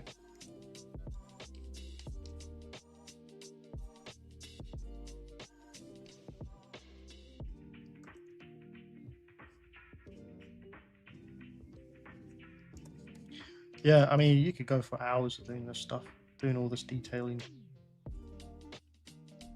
Yeah. And in fact, I do like, you know, taking my time with sculpts sometimes, especially if I'm really into it. There's nothing worse than having a sculpt you're really not feeling much love for. But this one, because it's such a small creature, I think it just sort of, I think it needs that little bit more love and attention to it, especially around the detailed areas. And I think aliens are really quite like the Alien franchise. Sorry, the Alien franchise creatures. They're really cool to sculpt and take your time with, because you get some nice shapes going.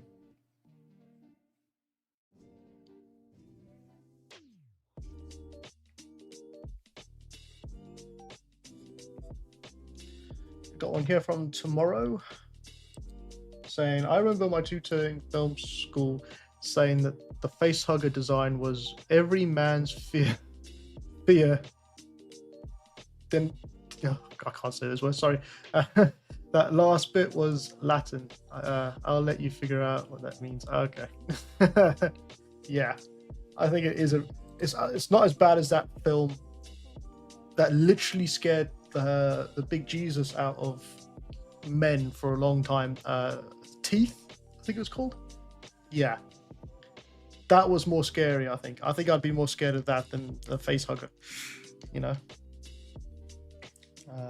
If you haven't seen that film before, if no one's seen that film before, it's not one to take it's not one to take your girlfriend or your sibling, your spouse to go see, because it's yeah, it's not great. Not very romantic.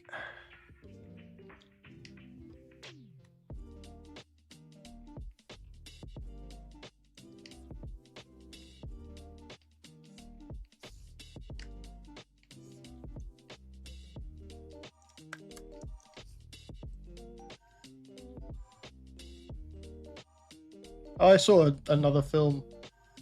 I saw a film on Amazon, and I think they got me. Basically, they got me. I got hoodwinked into watching a film that I thought looked really good from the trailer, but then I started watching it and it wasn't good. I don't know if anyone's seen it on Amazon. It's a new one just been released. It's called Ash. Yeah, can't say I'm a fan of it, to be fair.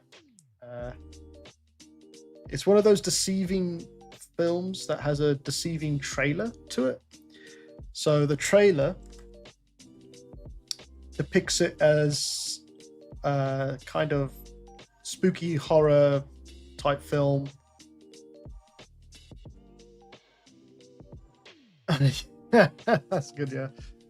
Michael Howard said, was the film total ash?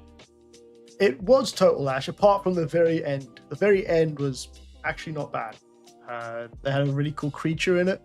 It reminded me a lot of the John Carpenter's The Thing, which is really cool because I really love that film.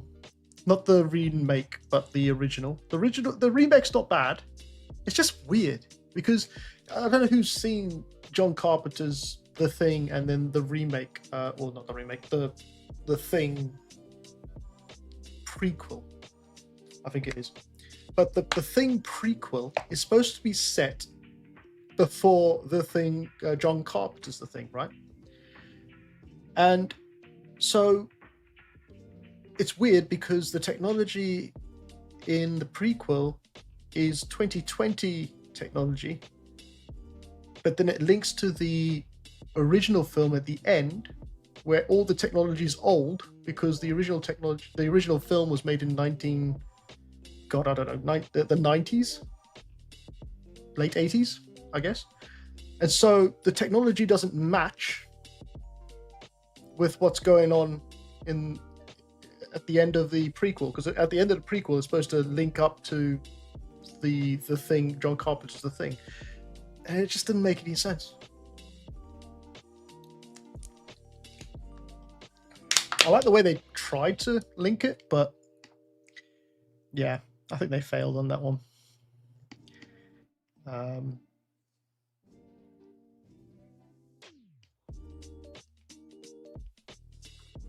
1982, early 80s. Oh, okay, yeah. So early 80s, 1982. Cool. Yeah, it's an amazing film. I love it. I love everything about it. It's got that. If you watch it now, it's got that nostalgia, right? That a lot of films today try to grab or try to mimic. And I think they fail at it, obviously, but not all the time. But some of the times they fail at it. But it's still an amazing film, and it looks like, well, I don't know if it was on a shoestring budget. I don't know how much it cost to make it, but it definitely didn't cost like the money that they use today to make films, you know. Today they just spend so much money, and sometimes the films just don't hit the mark.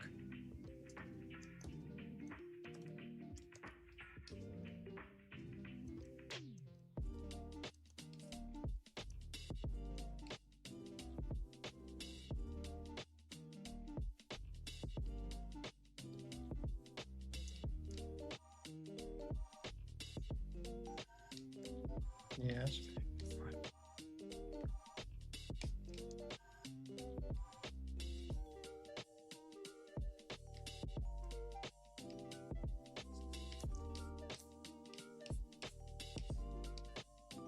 Yeah, you see, it's all very well getting close up to like something like this, right, and doing all that fine detail. But if we're going to make a concept that's going to be seen from here, let's say, it's kind of pointless, right, to do all that fine detail, because you could just go in Photoshop and add that texture in. But if you want a nice model to show off in your portfolio, like if you want some nice close-ups, you can just come up to about here, take a render, boom, you got a nice close-up of it. So it kind of works if that's the sort of thing you want to do. But if you're doing a concept, you wouldn't probably never go this far in the detailing stage. as I've done right now. But maybe we'll take this further in the future. If people wanted to, we could take this further into, say, Maya, and I can show you how to retopo in Maya, organic retopo, and UV map, and then substance paint, or yeah, and then Marmoset toolbag, I guess, yeah, because that's an engine you can use to preview your work or show your work in.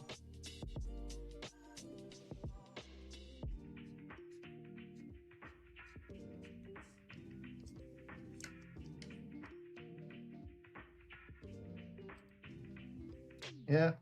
I mean, it's on the cart, it's on the table, you know, if more people want that, or if maybe after the sculpt you want to take a break from this and sort of look at something else, sculpting something else for a little bit, because, you know, spending too much, like I say, spending too much time on one piece can get very tedious indeed. So we could probably come back to this one.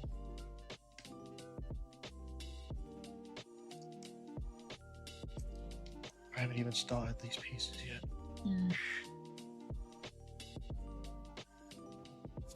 Yeah. I think we got quite a bit done though. We got some lines we can just come here. Let's have a look at what we have. Yeah, so it's kind of like a mushroom at the bottom, isn't it? You know how you have a mushroom and you look underneath the cap, all those little threads. It's kind of the same thing going on in here. It'd be quite nice to mimic that, to be honest. So how we can do this? Is there a rake brush? That's one new layer. Can we do that? Let's turn the lazy mouse on. How's that gonna look? Okay, let's try this.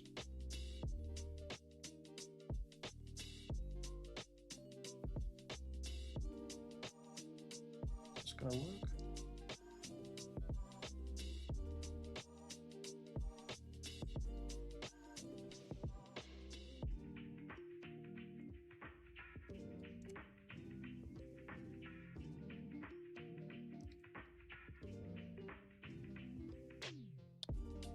Daisy here.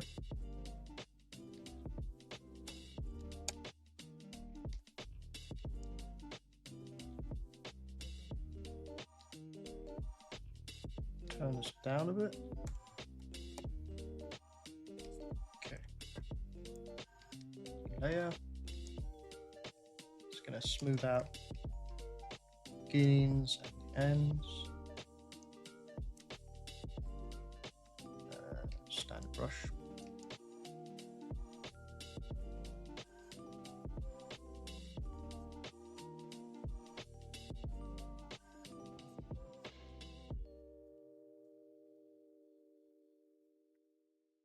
So you see what I did there? I used the rake brush to start me off, right? Sculpting, so that I don't have that blank canvas there. And then I can come in and define them afterwards.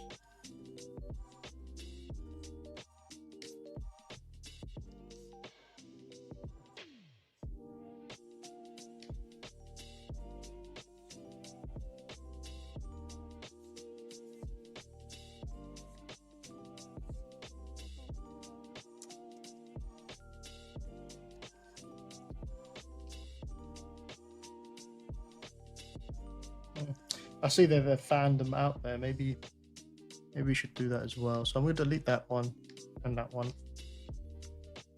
Let's fan those out instead. So grab that rake brush again.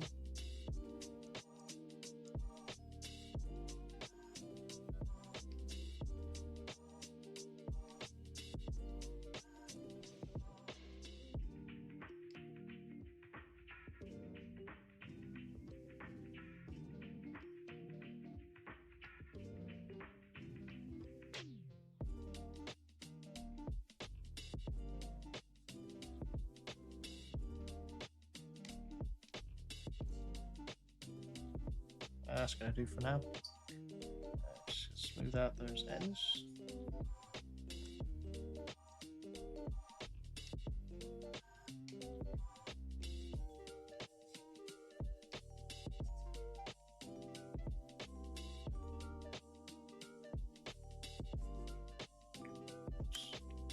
And turn that down.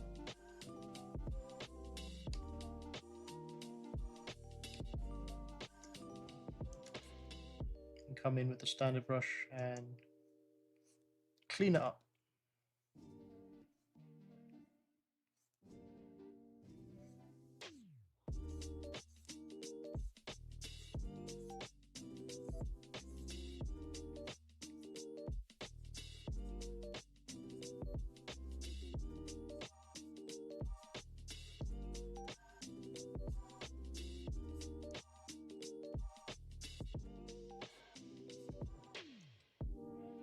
Better. So, got one here from Shaheen saying, are you following or waiting on the series called Aliens Earth? I am interested in that because it's, I believe, correct me if I'm wrong, it's from the same person who did Alien Romulus, and I am a fan of Alien Romulus because it captures the Alien franchise better than previous Alien. I say previous Alien films, I don't mean the original ones, I mean the latest ones. So I think if it's the same director and writer, it's going to be really good. There's some. It's so funny because I've seen trailers of it on YouTube, right? And it looks like they're doing what I said about the Predator film from 2018. They have these aliens that they've created, and they're coming to Earth, and they're going to crash land on Earth, and it's going to be different types of aliens, right? That's exactly how the Predator 2018 film was supposed to be. So, yeah, interesting. I am looking forward to watching that at some point once I've got a free time. Well, yes, Alien. You can't go wrong with Alien. Alien is such an easy franchise to do right, you know. The blueprint's there. You don't even have to expand on it. You just need to have an alien on a ship eating people and people trying to survive. I mean, that's the easiest thing in the world.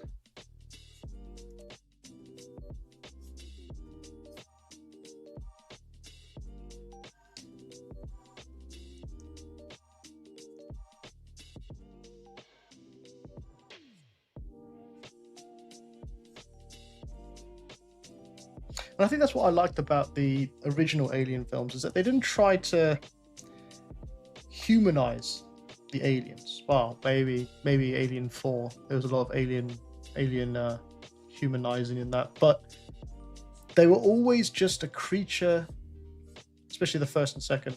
They were always just a creature we didn't know anything about. We didn't care. We didn't care where they came from. All we wanted was to see them killing people, you know? And I think that's the beauty that's sort of missing in later iterations of Alien films, is the ability just to have an alien and not have to worry about backstories or anything like that. Just, you know what it is. You've seen it enough times. It doesn't need to be completely new, you know? Shaheen says, have you played Alien Isolation? Yes, I have. And I got to the part where the alien, where the alien kills, spoiler alert, the alien kills the guy that's helping you at the beginning, and I just haven't had a chance to get back to it. But yeah, I have played that.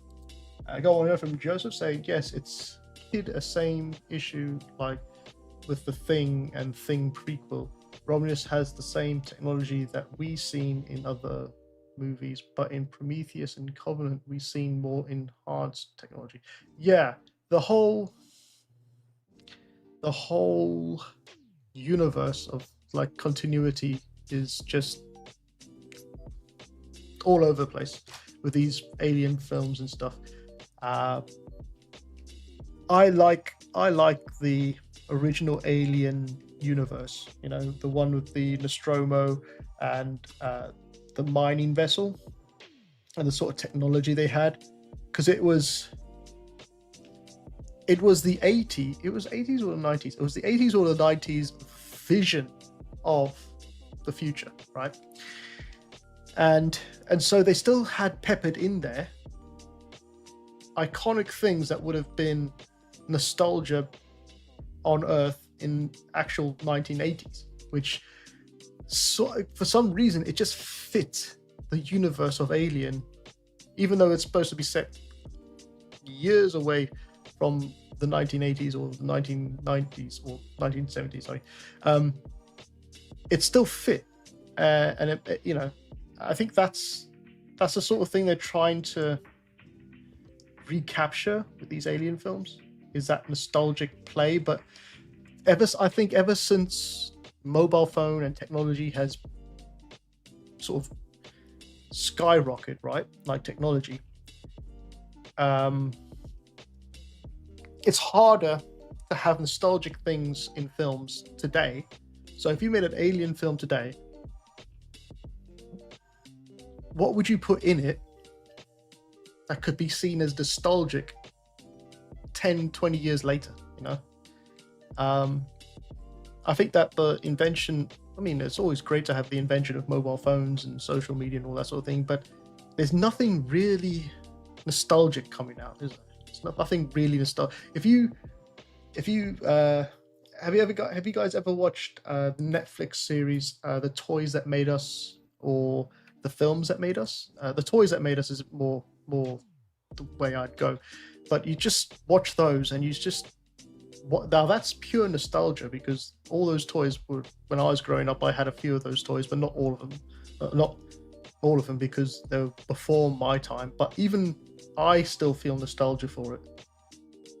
What nostalgia do kids have today if every kid has a mobile phone in their hand and not real toys or anything like that? You know, there's no nostalgia to add to films. And I think that's a big problem. I think, what was his name? Quentin Tarantino said it in an interview that he enjoys making films set before the creation of mobile phones and cellular phones and stuff like that, because it's just not cool to have that sort of technology in a film. You know, it sort of, it dates it too much, I guess. Whereas if you have things from the past in films, the people who lived through that past will recognize that. But if you had a mobile phone from today in a film, and 20 years later, would the kid or person who was growing up then notice that, or would it just be a mobile phone to them? You know, there's nothing gripping about it.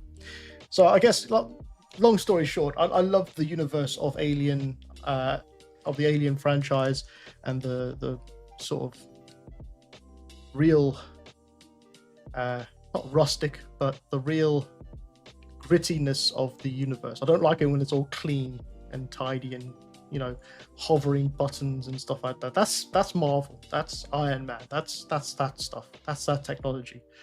I like big buttons and screens that make a noise when they turn on, and it's green on the, you know, green and not color.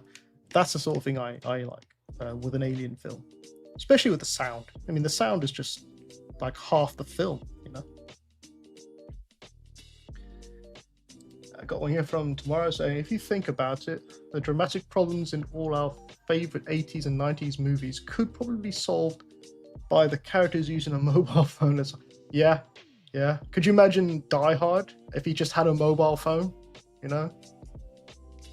Jaws, if they just had a mobile phone or a sat phone. What other ones? Think of other ones. Think of some others. That'd be quite fun. Trying to think one now. Jumanji, if I had a mobile phone. Like Quint smashing the radio. Yeah, exactly. You see, exactly. If they had a mobile phone, they could still phone for help, and Quint will still be alive. Idiot. Although that was an amazing part. That was an amazing film. Friday the 13th. Yeah. Oh, what about Texas Chainsaw Massacre? That's one, right? If they had a mobile phone then. The Hills Have Eyes. That could work. And then Roy Schneider, sorry, just whips eyes. Did you guys ever see the advert in cinemas for turn off your mobile phone, and they had the Jaws film on, and it's Quint looking around because he's trying to find Jaws, but it's the ringtone turned on, so it looks like he's looking for the person with the ring with the phone. I think that's fucking, it was hilarious. Leatherface, yeah, Leatherface, Texas Chainsaw Massacre. The Thing, yeah, because they were stuck in Arctic, yeah. Terminator? Not sure about that one. I wouldn't want, yeah, well, maybe. I mean, it would be a shorter film because Arnold Schwarzenegger would just be able to find Sarah Connor within minutes instead of having to look through a phone book, I guess. Yeah, Sarah Connor with a mobile phone, yeah. Home Alone, oh my god, yeah. Could you imagine how short these films would be? Oh, thank God they didn't have them.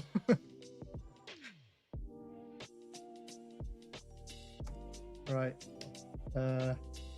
Yeah, think of some more. I'm enjoying this.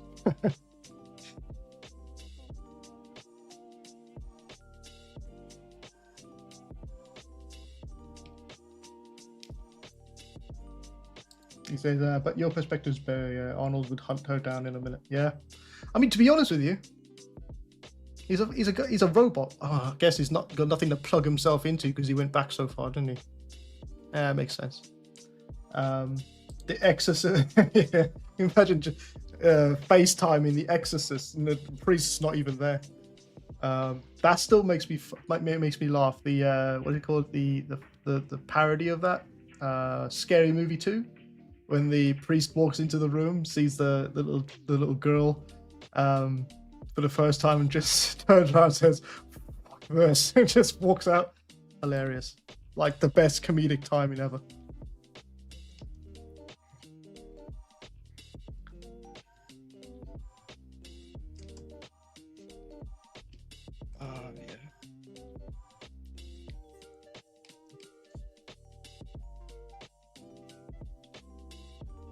Yeah, James Woods. Yeah, exactly. James Woods.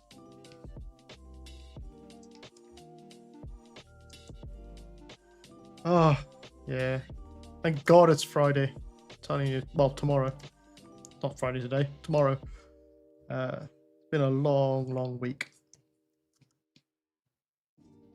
Got one here from Obrad saying, movies like Scary Movie can't exist today, sadly. Love them. Yeah, I know, right? I'll tell you what, though. They're sorely needed because of Scary Movie, it ruined Scream. Ruined Scream for so long.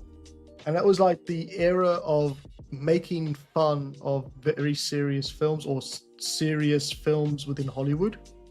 There's the Disaster movie, Not Another Teen Movie. You got your scary movies. If they made those films today with the films that are out now that people, take seriously, I think it would spark a bit more of a what I'm trying to say. If you can laugh at the stuff like they used to do with the Scary Movie things, if you could laugh at it, everybody would just chill out a bit more. It would be a bit more relaxed. Yeah, I miss the dark humor as well. Yeah, I love Scary Movies too. Yeah, it would be controversial. You're right. They're remaking that Leslie Nielsen airplane movie. Yeah, they are. It's I thought it was yeah, it's Airplane, isn't it? They remake. I can't believe that. He must. How old is Liam Neeson? Because he must be like what, in his 70s? I'm gonna look this up. Liam Neeson. Yeah, he's 72. And Naked Gun, yeah, Liam Neeson. He's making the Naked Gun, not Airplane, sorry, Naked Gun. Yeah, he's 72. What's he doing? Still making? Well, I mean, good on him for getting the jobs, I guess. But I'd be, you know, looking towards retirement, for goodness sakes. I'm not sure about Naked Gun. I think that's one of the films that it just needs to be left alone. I think they did it right the first time, and just rehashing it might just ruin it. You know, I think they should. I think they should do Tropic Thunder 2, because I think that's sorely needed in the society right now. But I think Robert Downey Jr. could probably never get away with reprising his role, obviously. But I think that was an amazing film.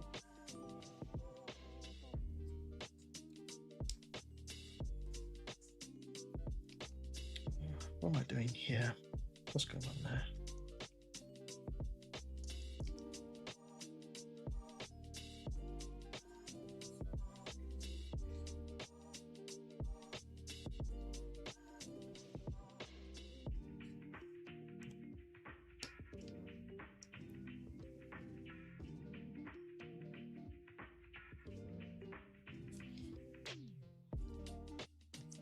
Yeah, that's all right. I think they are making a District 9 sequel again. Not District 9. It's going to be. I think they're looking at District 10. They're in the talks about making District 10. I think, which would be something to look forward to. Hopefully, I do love the grittiness of the near future, like Elysium, District 9. What was the other ones he did? There was another one he did, I think, Chappie. You know, that sort of realism. That's grounded. You know, that's something that you can actually believe could be something in this world that we live in. So I think they should definitely get that guy on board, because I think he was also supposed to do an Alien film. Neil Blankoff, I want to say. Neil Blankoff, something like that. He was supposed to do an Alien film, or he was in talks about doing an Alien film. Yeah, Neil Blankum. He must be. Is he South African? Must be South African. Yeah. So yeah, it would have been cool to have his vision of Alien, to be honest.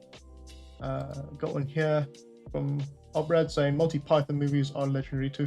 Yeah, they were ahead. Well, Life of Brian was ahead of its time. I'll just say that. I won't go any further, but they were ahead of their time with some of the stuff they were talking about in there.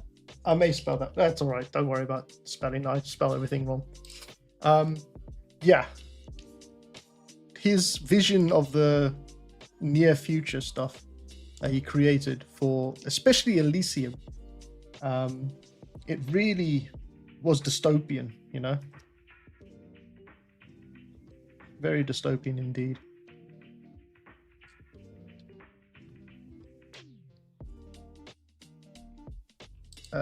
Got one here. Didn't know there's District 10. Thanks for that nugget of info. Yeah, I could be wrong, but I have heard from multiple watching on YouTube, the people who, you know, sort these things out, that they're in talks about District 10. It could be amazing. Micah Howard says, "What is your name?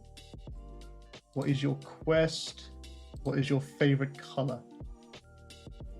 I'm not sure what that is in reference to. Talk about quests, right? That film, Galaxy Quest. Galaxy Quest is another favorite. Oh, Monty Python, the Holy Grail. Oh, you see, I haven't seen the whole of the Holy Grail. I know, shocking, right? But I saw Life of Brian quite a few times, but I haven't seen the Holy Grail. You see, Monty Python, it's got good stuff, but the good stuff is peppered into a lot of stuff that is just absolute weird. You know, it's kind of like, it's like they threw loads of comedic stuff at a wall, and they just, some of them stuck, some of them didn't. And a lot of Monty Python stuff, I think, my personal thoughts, is just weird, you know. But then you have these like really good nuggets, like the guy who goes into the restaurant and eats everything. That one is just, that was hilarious. You got, what's his name? Full Monty. Full Monty. John Cleese. You got John Cleese egging him on, you know, whilst he's eating. That's just hilarious. Faulty Towers, another great, well, it's not a movie, but it's a great TV show. Yeah. Life of Brian. Mr. Chris Salt. Mr. Chris Salt. Mr. Chris Salt. Yes, the fat guy. Yeah. Well, the big guy. Yeah. Would you like a Wefferfin? A Wefferfin? It's only a Wefferfin. Yeah.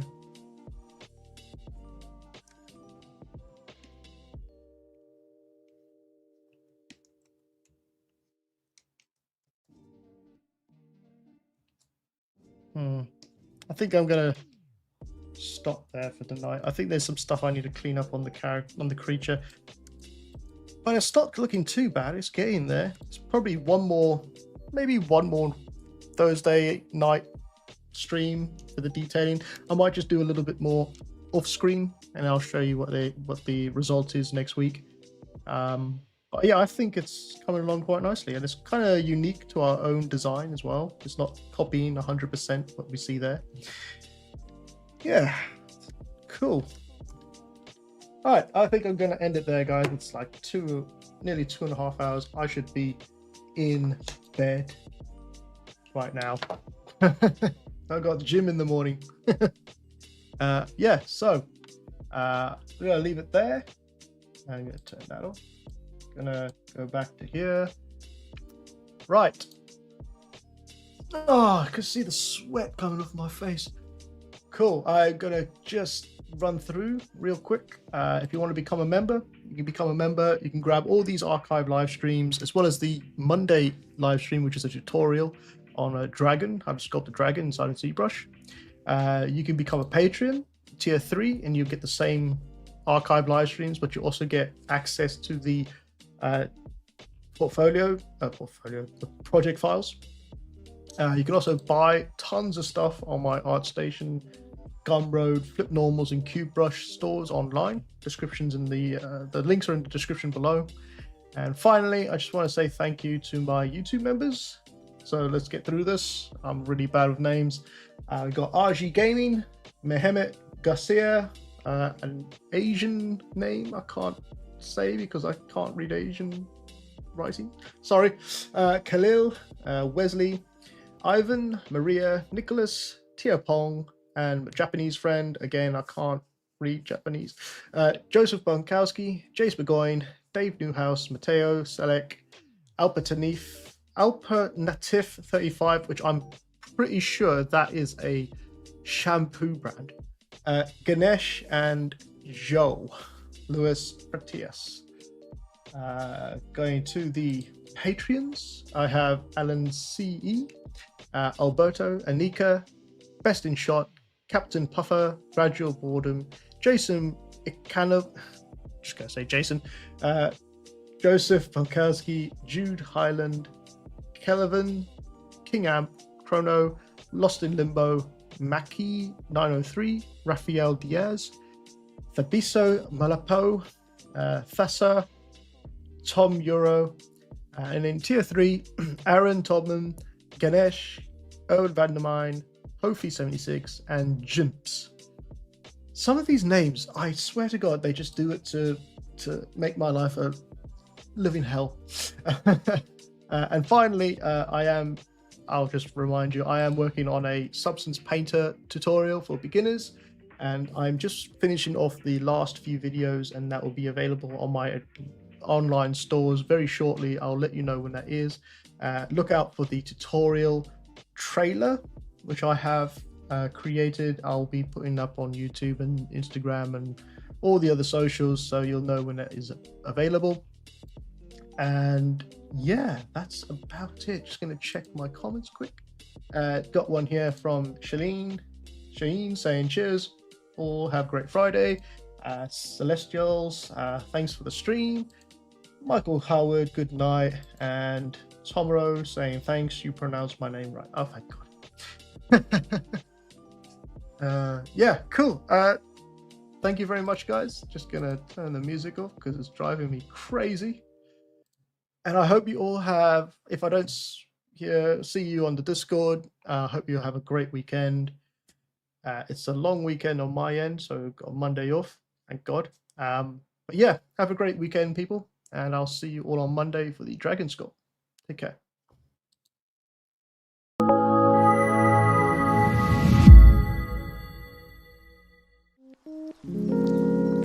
Thanks for watching. If you're interested in more exclusive content and want to support my work further, then please check out my Patreon page at MLW_creative for more. Also, view past live streams you might have missed in Tier 3 tutorial support, where I will be archiving future streams moving forward. If you are interested in other full-length tutorials, brushes, and models, then check out my online stores for more useful content. I would also like to thank all my subscribers and patrons for supporting me for this long. Again, thanks for watching and stay safe.